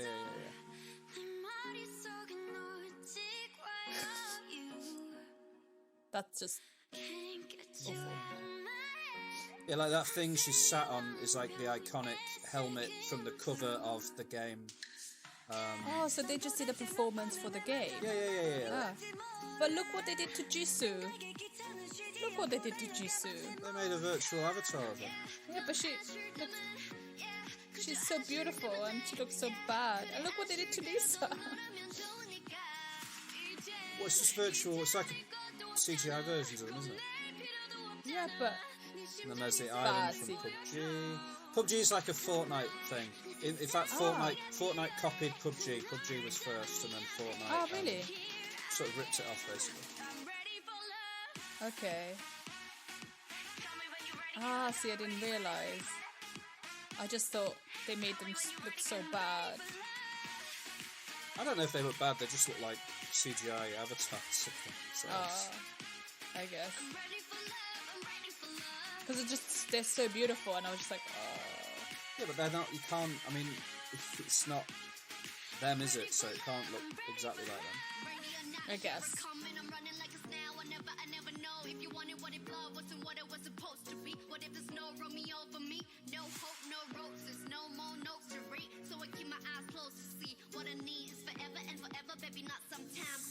I like the song. The song's good, and the video's weird but entertaining. Did you see, in line with Music Video Awards talk, the performance that the Red Hot Chili Peppers did at that awards show? No. It's like a 10-minute video. It's too long to watch now, but you should watch it. Okay.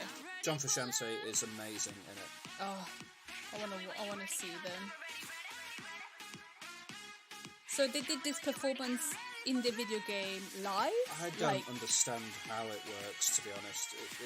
Okay, because did people just go and sign in and then see this performance? I guess, but it was for the mobile phone version of it, so maybe it's probably just something you could access. You could probably just press a button in the menu and it would show you this video. I don't know what makes it. I don't know. But yeah, they won an award for this, and they did a performance of Black Venom at the show. I think that was quite good. They're so good, aren't they? Yeah, I like them. They did. Yeah. Are they popular in England? Yeah, not as popular as BTS, but they're popular. Okay. Their new album will be big. I don't understand it. I can't get into BTS. I've tried, but I just. Well, I don't like much K-pop really, but I like Blackpink. They're good.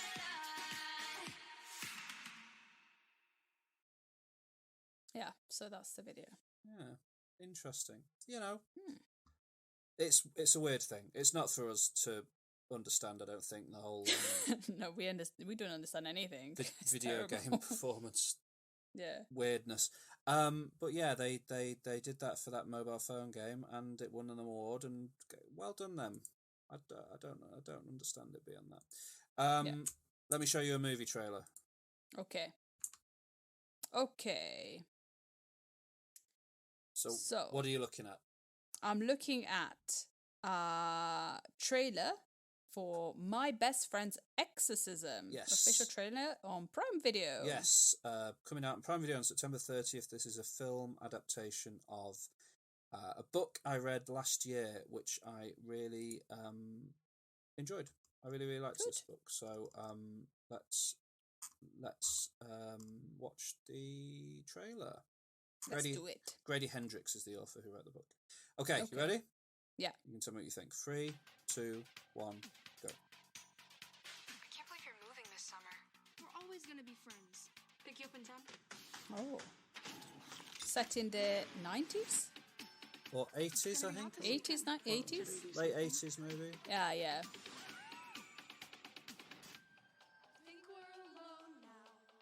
they're going to the lake for the weekend.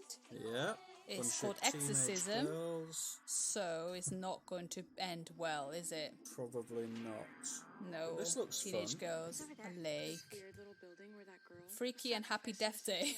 Good movies. Go in. Come on, Abs. I'm the producer of those. So she's trying to convince her friend for one more adventure. I would have said no, run away. Well, they've gone into a creepy old house in the middle of the woods. Great. That's exactly. There's an eye in the An eye middle of just the there at them. something. Oh, she gets pulled away, Where were you? and they're looking for her. Your friend. She gets sick, physically, she fell Oh, over they're a getting casket early. angry. But then she got Oh, better, right? I like that guy. Pathetic, but up here, you can cuckoo for Cocoa Puffs. I guess that's one way to put it. Ah, Dollars to donuts, it's demonic possession. She needs an okay. exorcism.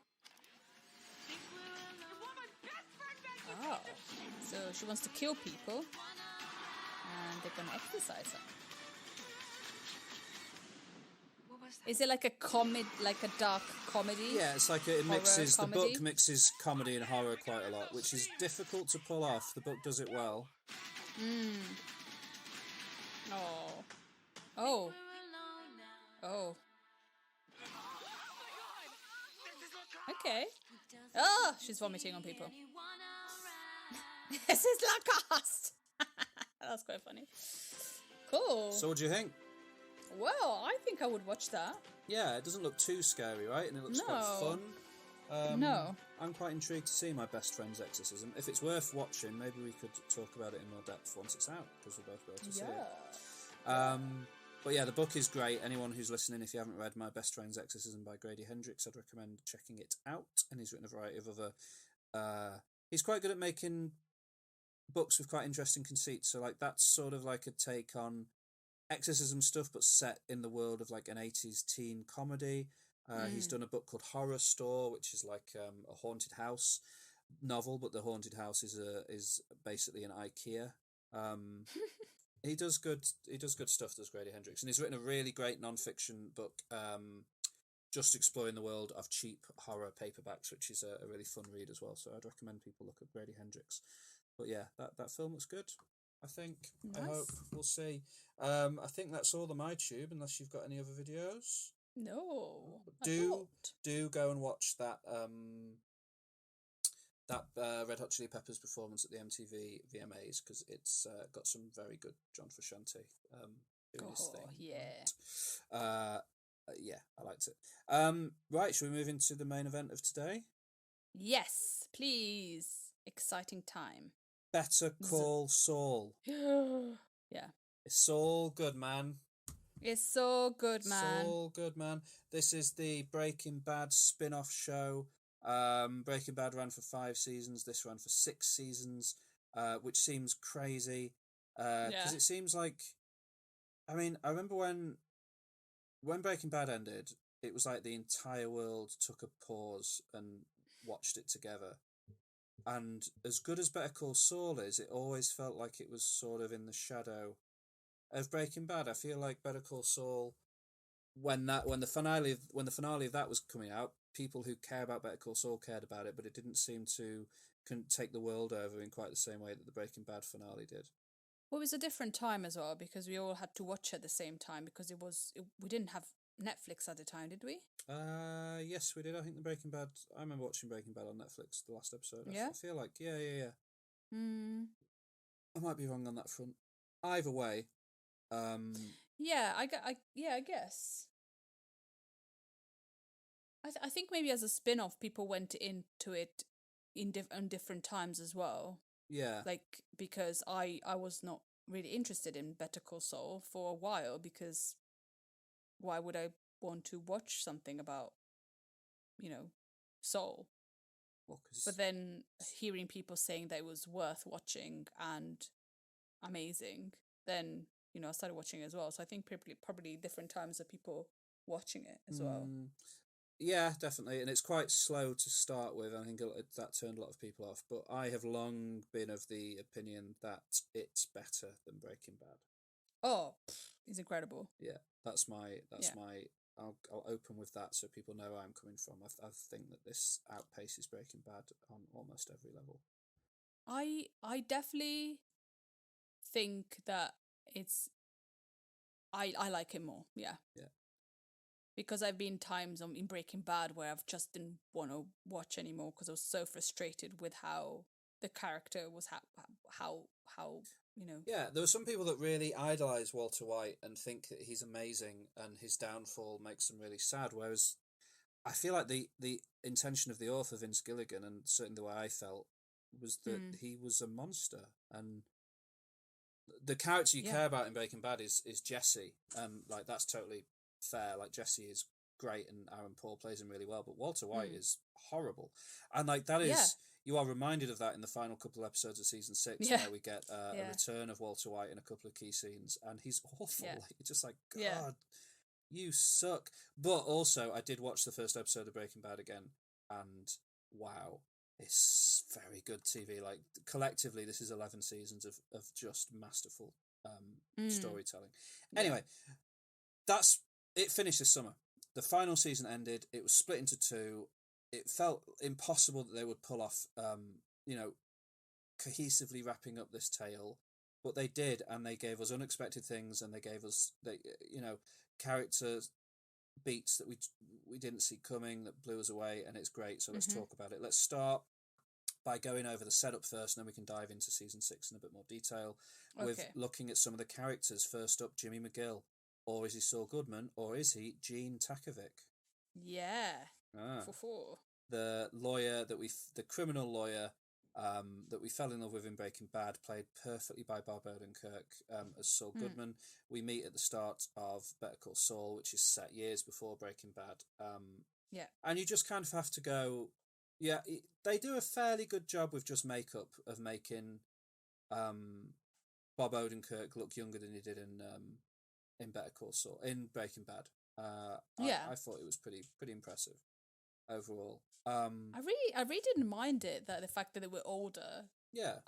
It felt like, because it's so detached from Breaking Bad in a way. Yeah. I didn't mind them being older. We all get it. Like, we don't need Mike to wear a ridiculous wig or anything to be like, it's fine.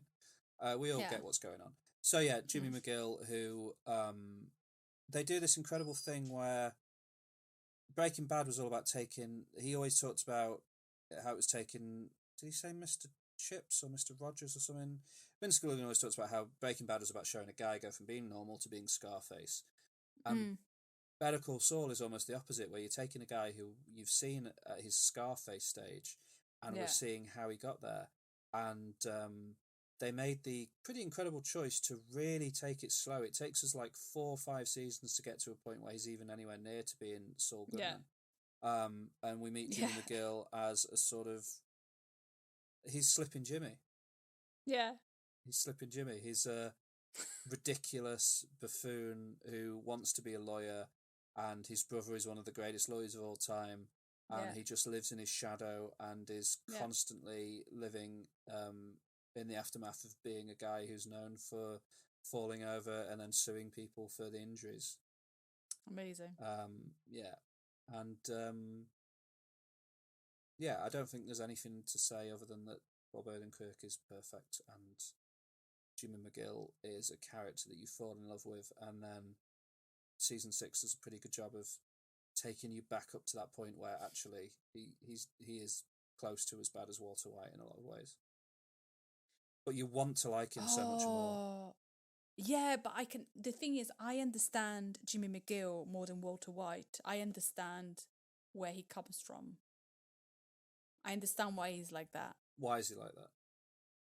Because of how he was raised, how his life was, and how he was always like not, in a way, not...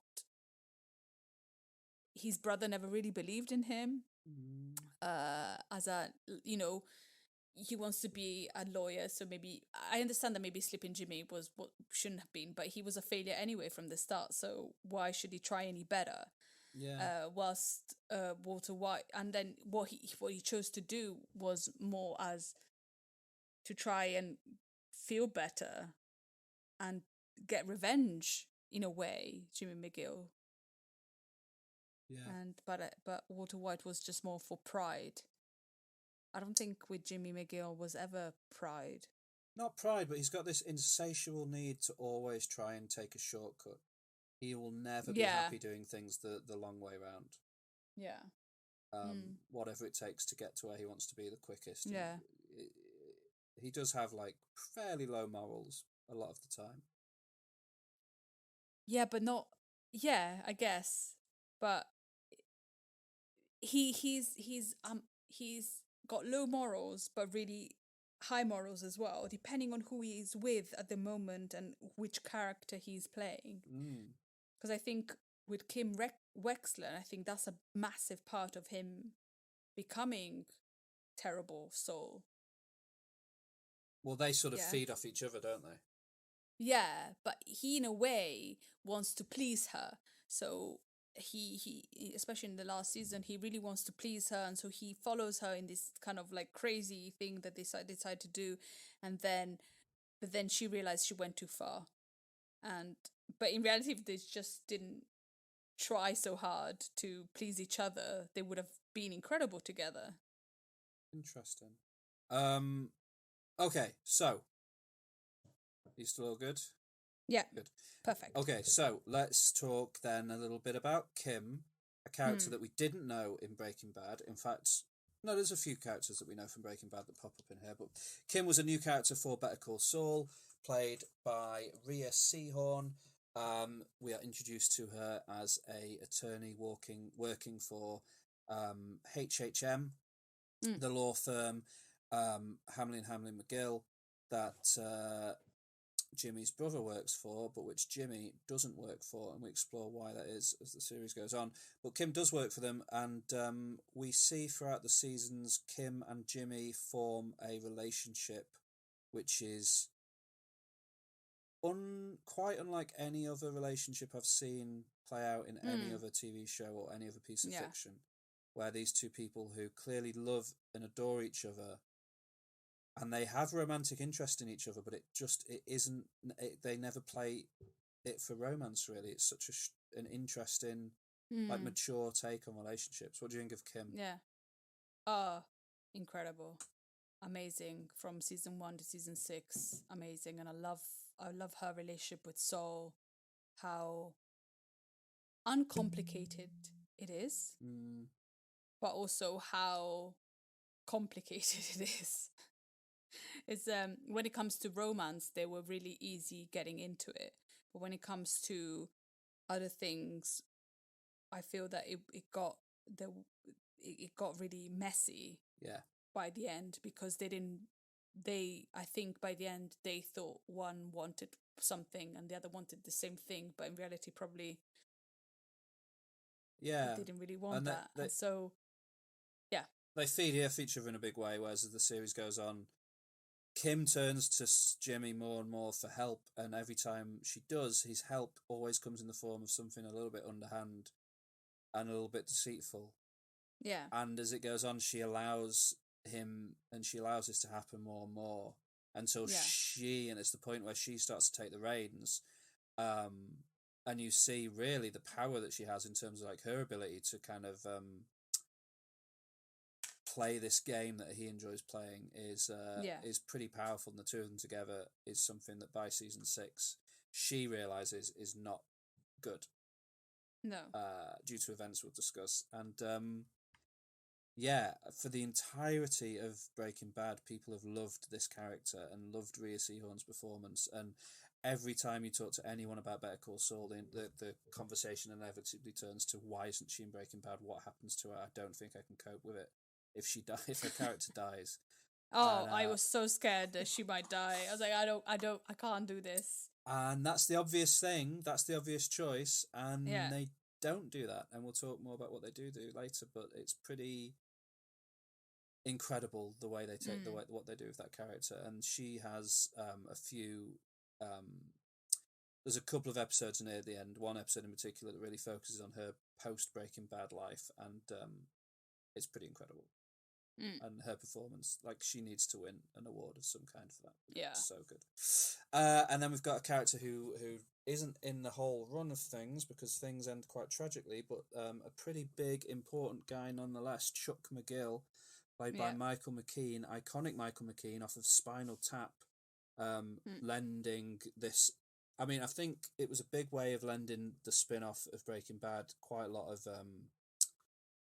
what's the word, like credence or credit, was the casting of Michael McKean in it, because it kind of, he lent it a lot of credibility pretty early on, I think. And he plays this wild guy who is known in Albuquerque, where the series is set, for being the greatest lawyer of all time, but when we meet him, he has succumbed to what he is convinced is a genuine physical illness, where he's allergic to electricity. But as we come to realise as the series goes on, is some kind of a mental illness that he's got.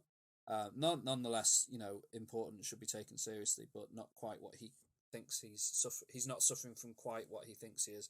And there's this amazing brotherly relationship where Chuck just quite clearly doesn't like Jimmy, doesn't have time for Jimmy, but Chuck is now at this point in his life where he is living at home entirely, still insisting on being the director of the law firm, but he cannot use any electricity, so there's no power to his home. All of his food has to be kept in a big ice box. He has to cook his meals on like a gas stove, and assistants from HHM have to bring him case files to read to the house. And he needs someone, if you're in that position, somebody needs to look after you, because you can't look after yourself. And who looks after him? It's his brother, who he's always stood in the way of his career, Jimmy. Yeah. And the scenes between those two in the early seasons are some of the best things that we've ever seen in Better Call Saul, I think. Yeah, that's really amazing. What do you think of Chuck? Oh,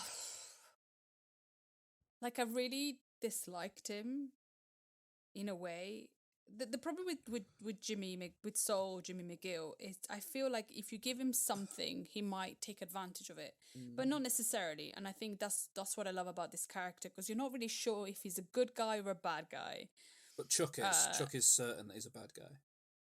Chuck is a bad guy. Oh no, so I thought you meant Jimmy. You weren't sure if Jimmy was a good guy or a bad guy. Yeah. So Chuck thinks that Jimmy is a bad guy. Yeah. And throughout the series, I wanted him to give like a chance to Jimmy, because he could be a great lawyer, and he's a lawyer, but he never wanted to give him that.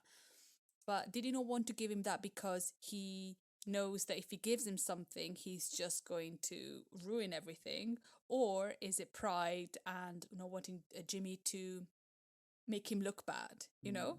So I have this really weird thing with Chuck, because I know he's suffering, but in a way, when Chuck's downfall happens, I'm not that sad. Yeah. Because I feel he could have done more. He had the means and he had the tools and everything to give maybe Jimmy a chance. But Chuck has spent his life making the name McGill mean something in the legal world, and he is convinced that if Jimmy enters the legal world, then he will run roughshod over that name. Yeah. And he'll bring disrepute to it. Which I would be, that would be, if you've dedicated your life to being an incredible lawyer, setting up this law firm, which has become incredibly respected, and you are known to not lose cases, and you are known to be incredible. If you've got a younger brother whose background is in being a con man, who suddenly decides he's going to be a lawyer as well, you're going to be nervous, but equally, that's family. Yeah, you shouldn't could give that him take a chance. precedence? Yeah. Yeah. Maybe you can help.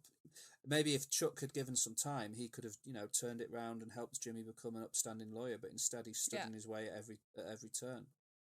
Exactly. And was too cowardly to stand in his way openly. So Jimmy spent his life thinking it was Howard Hamlin, who we'll talk about in a minute, originally, who was the reason that he couldn't get anywhere. But it wasn't. It was Chuck. Yeah. And when that all comes to a head at the end of season, I think it's the end of season 4, it's pretty bonkers. Yeah, and I just was like, I should feel bad for Chuck, but I don't, but I do, I don't know. So the last big important character in the legal side of things in Better Call Saul is, if you pushed me to choose a favourite character, it might be this guy.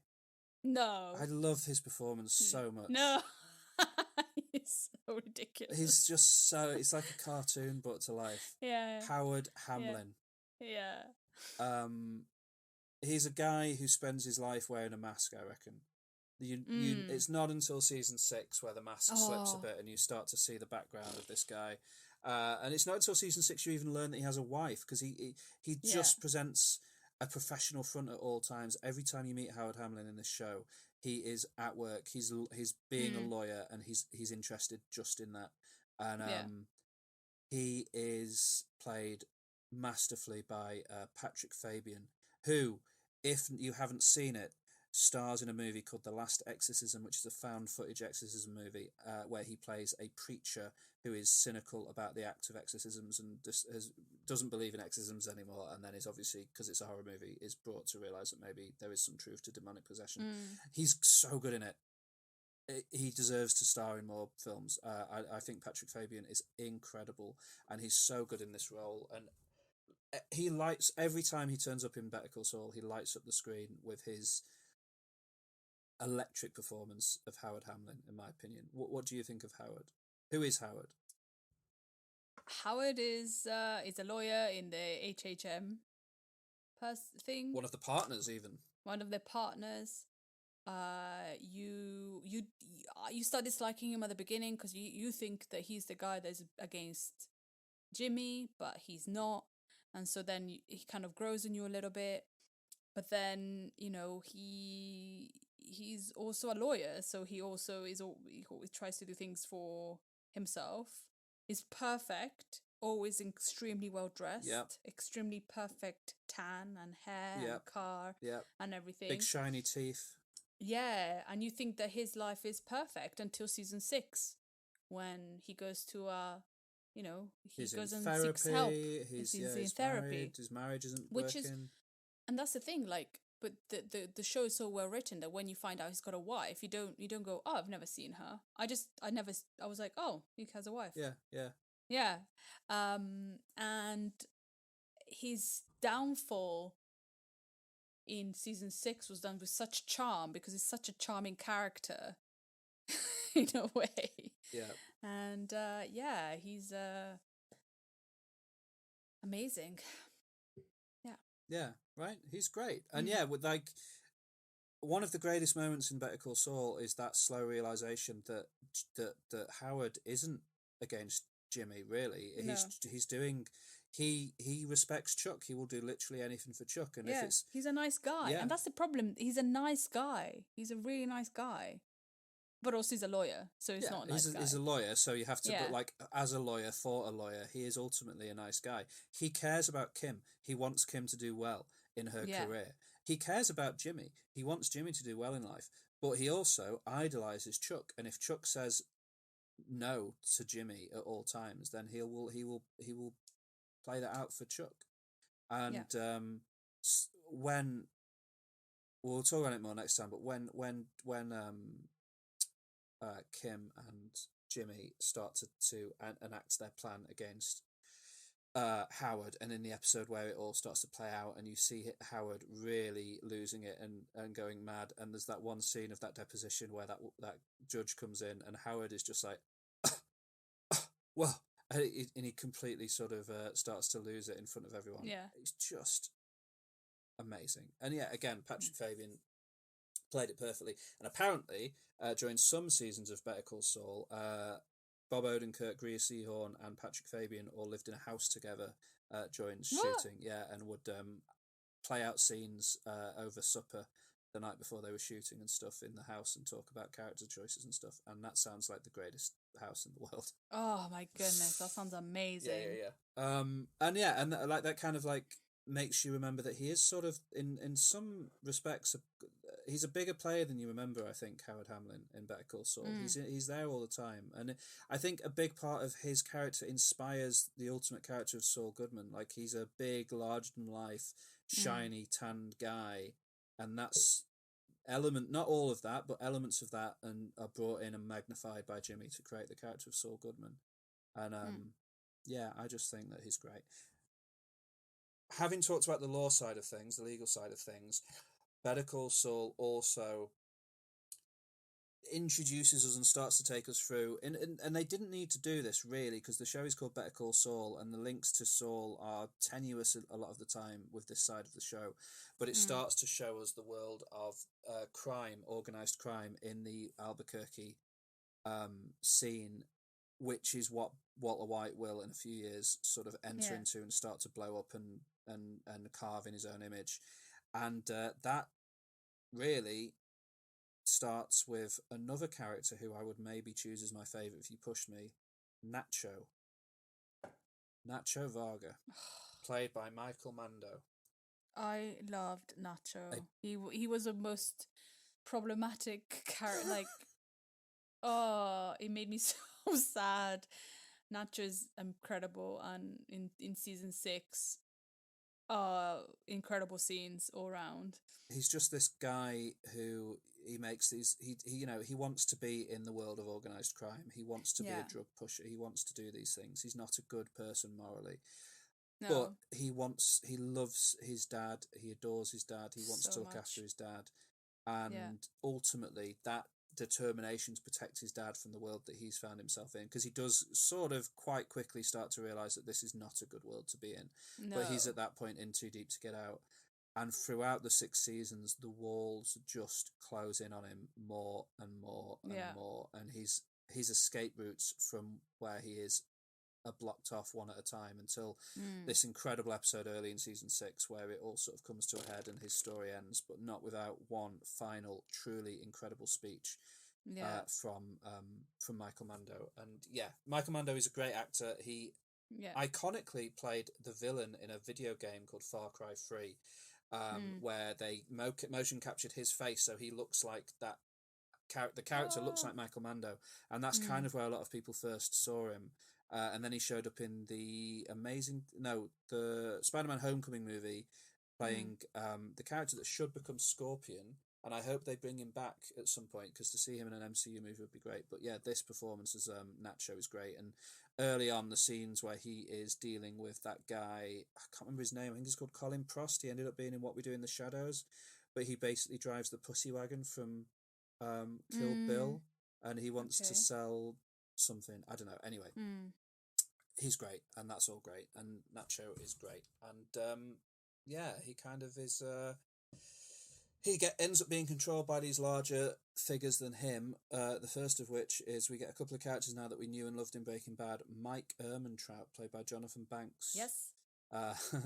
The fixer of Gus Fring.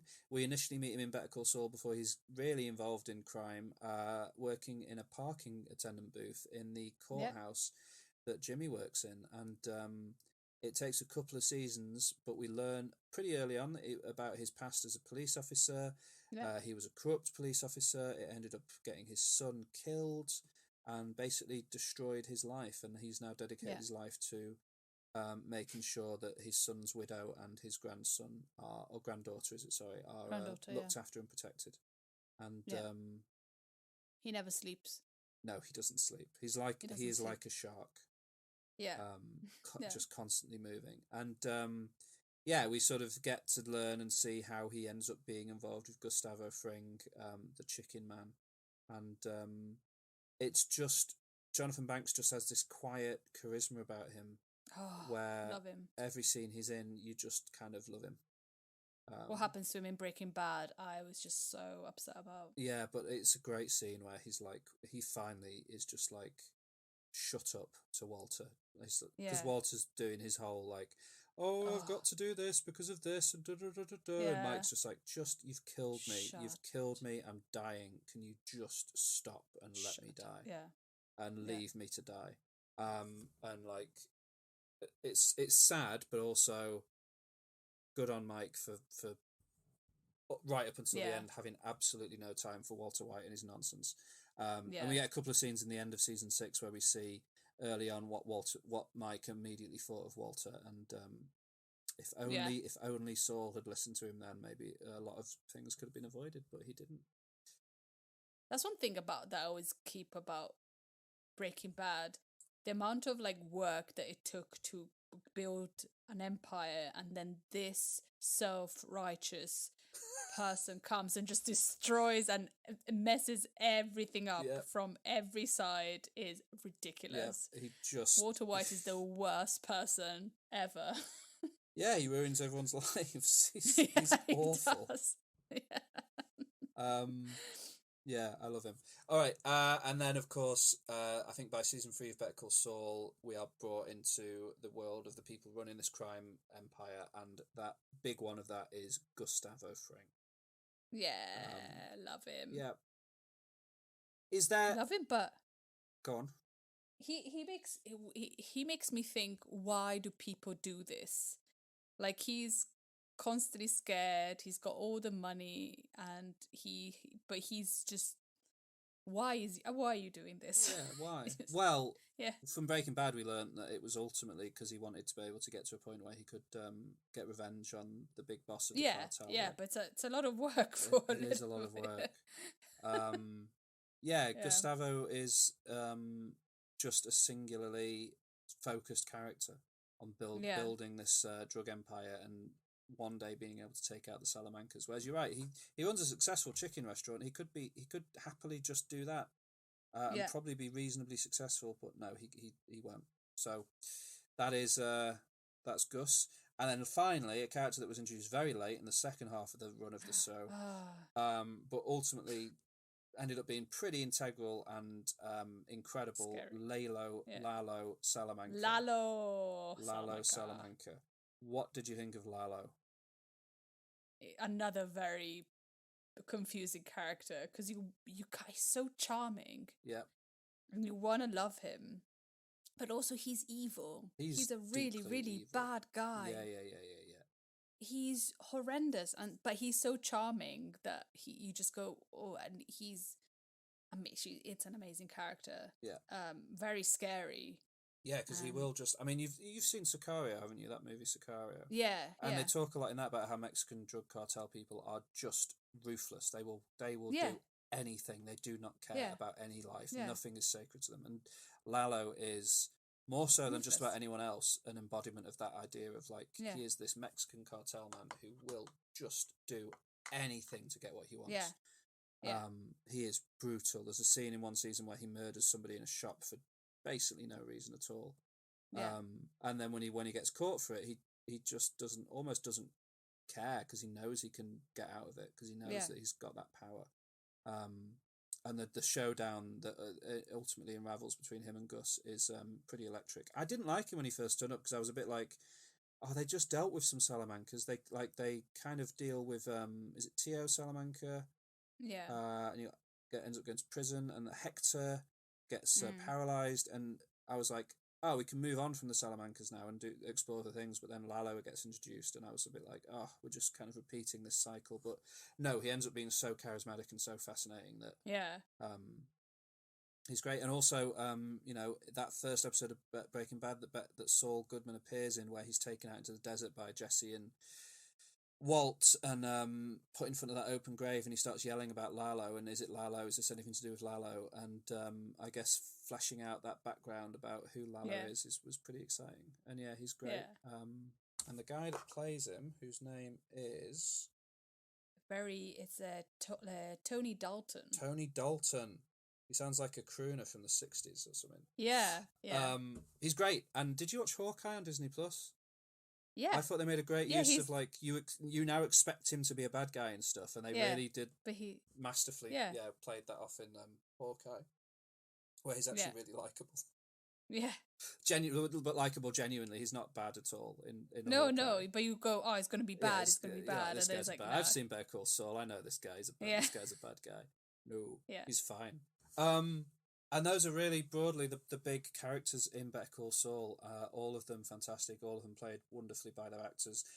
What we're going to do now is we're going to quickly just nip through seasons 1 to 5 and go over the big story beats, and that will leave us ready to talk in depth about season 6 next time. So season 1 introduces the Kettlemans, that awful couple that Jimmy ends up ruining the lives of, with the quiet husband and the wife who's just desperate for money. Jimmy also meets the Salamancas in season 1, which sets that all off, and also discovers the rot at the centre of the Sandpiper retirement home, which is a huge thing that will go on across multiple seasons. But in season 1, he teams up with Chuck to do this big Sandpiper settlement, and Chuck takes it from him and hands it fully to HHM, which is the first massive betrayal. Yeah, that's the thing about Chuck. He's just so horrendous. Yep. Like maybe Jimmy would have been like this would have been the right boost for Jimmy to be a good guy. Yep. But no. But and it's heartbreaking, the scene where they've taken it to HHM and Jimmy's just assuming that he's going to work on it with HHM, and they're like, no, this is ours now, you'll get your money at the end. And that's the other thing, is they're not taking the money away from him. He's still going to get that big payout, which ultimately is what we can assume funds his start as Saul Goodman. But yeah, and I think that's the thing with Jimmy McGill from the start. I think he wants the fame more than anything. Yeah. He wants the well done. I think that's what he needs. He needs somebody to just say, you've done a great job. yeah. But he also wants $1 million today rather than $10 million in 5 years. Yeah. Like, he wants it now. He will not wait. I would like $1 million today. I'd wait the 5 years though, then you're gonna get $10 million. Anyway. Yeah, but That's season 1. Season 2 brings in Mesa Verde, the bank, who are working initially with Chuck to settle some new land. They want to expand their business. Jimmy does a very naughty thing and changes the address of the location that they want to take in a big photocopying scam to embarrass Chuck. Mesa Verde end up removing themselves from Chuck and going with Kim instead. Kim knows, and this is a big test for Kim early on, because she knows what Jimmy's done and she allows it to happen and starts to enjoy the antics, the criminal antics, and enjoys the feeling of getting away with being a little bit naughty, which again will go through. But the amazing thing is, every time Jimmy does something, people know that he's done it. They just can't prove it. Yeah. Like Chuck knows that he's done it. Chuck knows, but it just doesn't know. It doesn't know how to prove it because it's such an elaborate. Yeah, you'd be like, scam. why would anybody do that? That's insane. Exactly. What you're suggesting. Yeah. And it's the same with Howard in season 6. It's the same thing, really, in terms of like, no one's going to believe that they went to those lengths, but they did. Also, we didn't mention, but and I can't remember the character's name, but Ed Begley Jr. plays a lawyer. The lawyer that they try to fool. Ah, yes. That character is wonderful as well, just as a side note. I really like that performance. Season 2 also ends with Mike attempting to assassinate Tio Salamanca, but is stopped by someone. Who could it be? Oh. A certain chicken shop owner who's got his own ideas for what he wants to happen with Tio Salamanca. Which takes us into season 3, where Mike and Gus finally meet, and we are introduced to Gustavo Fring, the earlier version of him in Better Call Saul. Kim is now working full-time for Mesa Verde, and this leads to her crashing her car because she's exhausted, because she cannot do it. That scene was so intense. Absolutely. Really incredible. Just like, don't, just and don't fall asleep. No, but she does, and it's horrible. But, you know, it gives us a lot of insight into the kind of determination that she has at that point to be, you know, to prove that she can be good and prove that she can be a good lawyer. We also have one of the best episodes of the entire run in this season called Chicanery, where Jimmy tricks Chuck with a battery into proving publicly that he doesn't actually have an allergy to electricity. And Chuck has to acknowledge finally that it is a mental illness, and it sort of destroys everything for Chuck. Chuck tells Jimmy he never really cared for him, he didn't really like him, which is a brutally awful thing to say to a member of your family. And sort of unable to live with everything that's gone down, Chuck ends up taking his life in the form of a house fire at the end of season 3. Yeah, which is sad. But that shows you how proud he is, that instead of acknowledging his mental health and maybe getting better, he just doesn't. It's sad, but sometimes with Jimmy, you just wish he just wouldn't do these little scams. You can work things out without scamming people, but he just no. Horrible. Yeah. Then we go into season 4, where the crime side of things starts to take a larger role. Nacho starts to catch the attention of Gus Fring, who starts to make him involved in the war between him and the Salamancas as a bit of a double agent, which is one of those early warning signs that Nacho should really get out of there, but he doesn't, because he's scared of what might happen to his dad. This is the season where Gus hires a team of Germans to begin to create a meth lab underneath a laundromat, which is incredible to learn the origins of that. Yeah, when that location. happened, it's like, what? Yeah. That's it. Oh, it's so exciting. And the scenes of that group of German people going slowly mad due to their sort of complete isolation as them building this thing is great. And then, Mike's sort of relationship he forms with Werner, the leader of the construction crew, and then it ultimately has to kill Werner when he escapes, and it's brutal stuff. This whole all these antics that Gus is doing to try and build this thing result in the attention of Tio's replacement Lalo being brought to Gus, and Lalo takes a very immediate disliking of Gus and kind of sees him for who he is pretty quickly. But similar to what we were talking about a minute ago with Jimmy and his antics, no one on the Salamanca side believes Lalo when he says that Gus is up to no good, because Gus makes a lot of money for the cartel. Yeah.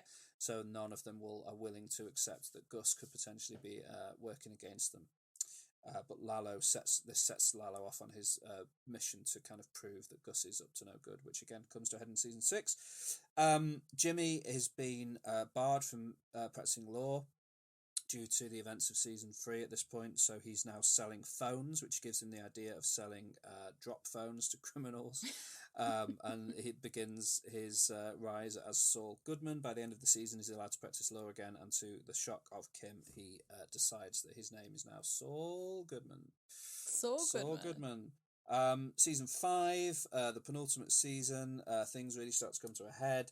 Lalo is now making Nacho work for him in his efforts to take down Fring, which makes Nacho like a triple agent or a quadruple agent or who knows what. Lalo is arrested for murdering the shop assistant in season 4. He gets Jimmy to be his lawyer, who wins him bail with a fake family in a pretty morally bankrupt moment. But then is he morally bankrupt, or was he actually scared for his life? Oh, he's scared for his life, but when in season 6, when people kind of find out what Jimmy did, when they realise who Lalo really is, he really, people turn against him at the courthouse in a big way, because it's like, this guy's murdered people and you've got him, this is bad, and you lied and said he had a family and all sorts of things. The bail of $7 million can only be paid if Jimmy goes into the desert to get the money, which is another iconic moment from the series. He obviously ends up in a lot of trouble, and Mike saves the day, and the scenes of them wandering through the desert, almost dying of thirst, are some of the best in the show, and we know that because they come back to it in some flashbacks in season 6. Lalo obviously makes bail and then immediately escapes to Mexico, where an assassination attempt is made by Gus. He survives it in a pretty thrilling moment, but we also know that this could spell the end for Nacho, because the only way this assassination attempt could have happened is if Nacho was working for Gus, and Lalo knows that, so that sort of makes us pretty nervous for our favourite boy going into season 6. Kim gets an attack of conscience and starts to work against Mesa Verde and assist a man from being evicted from his property in their attempts to buy his land, and Jimmy helps Kim and again uses some pretty underhanded tactics to keep the construction crews away from this man's house. And Kim, in her determination to allow Jimmy to continue practicing law in the slightly morally bankrupt way that he does, proposes that they should get married so that they cannot testify against each other due to spousal protections. And that is where season 6 takes off, with Nacho cornered and on the run, with Kim and Jimmy married, with Chuck long dead, and with Howard firmly in the sights of Jimmy and Kim as somebody who they want to take down a couple of pegs, and with Lalo and Gus on a collision course where one of them is going to die. And if you've seen Breaking Bad, you know really what the likely outcome is, but it's still pretty nerve-wracking. It is. Yeah. It is. Yeah. So that is Better Call Saul, a quick insight recap of the past few seasons, and next week we will be going in depth, because we've overrun quite a bit today. We'll be going in depth next week into season 6. Yeah, and talking through the events therein. It was a pretty mad season. We haven't even mentioned all the flashbacks throughout seasons 1 to 5 that come to a head in season 6 as well, but Yes. each season historically opened with a black and white flash forward, even not a flashback, to Saul's post Breaking Bad life as the manager of a Cinnabon. And I love that they're so simple that they did the flash forward in black and white. Yeah, but it And the flash and the past in color. yeah, but it all pays off in season 6. Yeah. And they do some beautiful stuff with it. Yeah. Yeah, so that's that.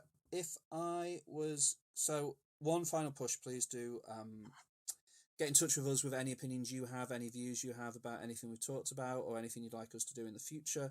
Our social media and email links are all in the show notes for this and every episode, along with lists of everything we've discussed in Culture Catch-Up and MyTube, so please do go and read those.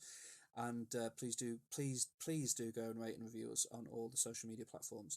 If you had a recommendation for next week, if you had a recommendation from Culture Catch-Up that people should watch, Alex, you'll have to keep it for a moment because it's my turn to go first.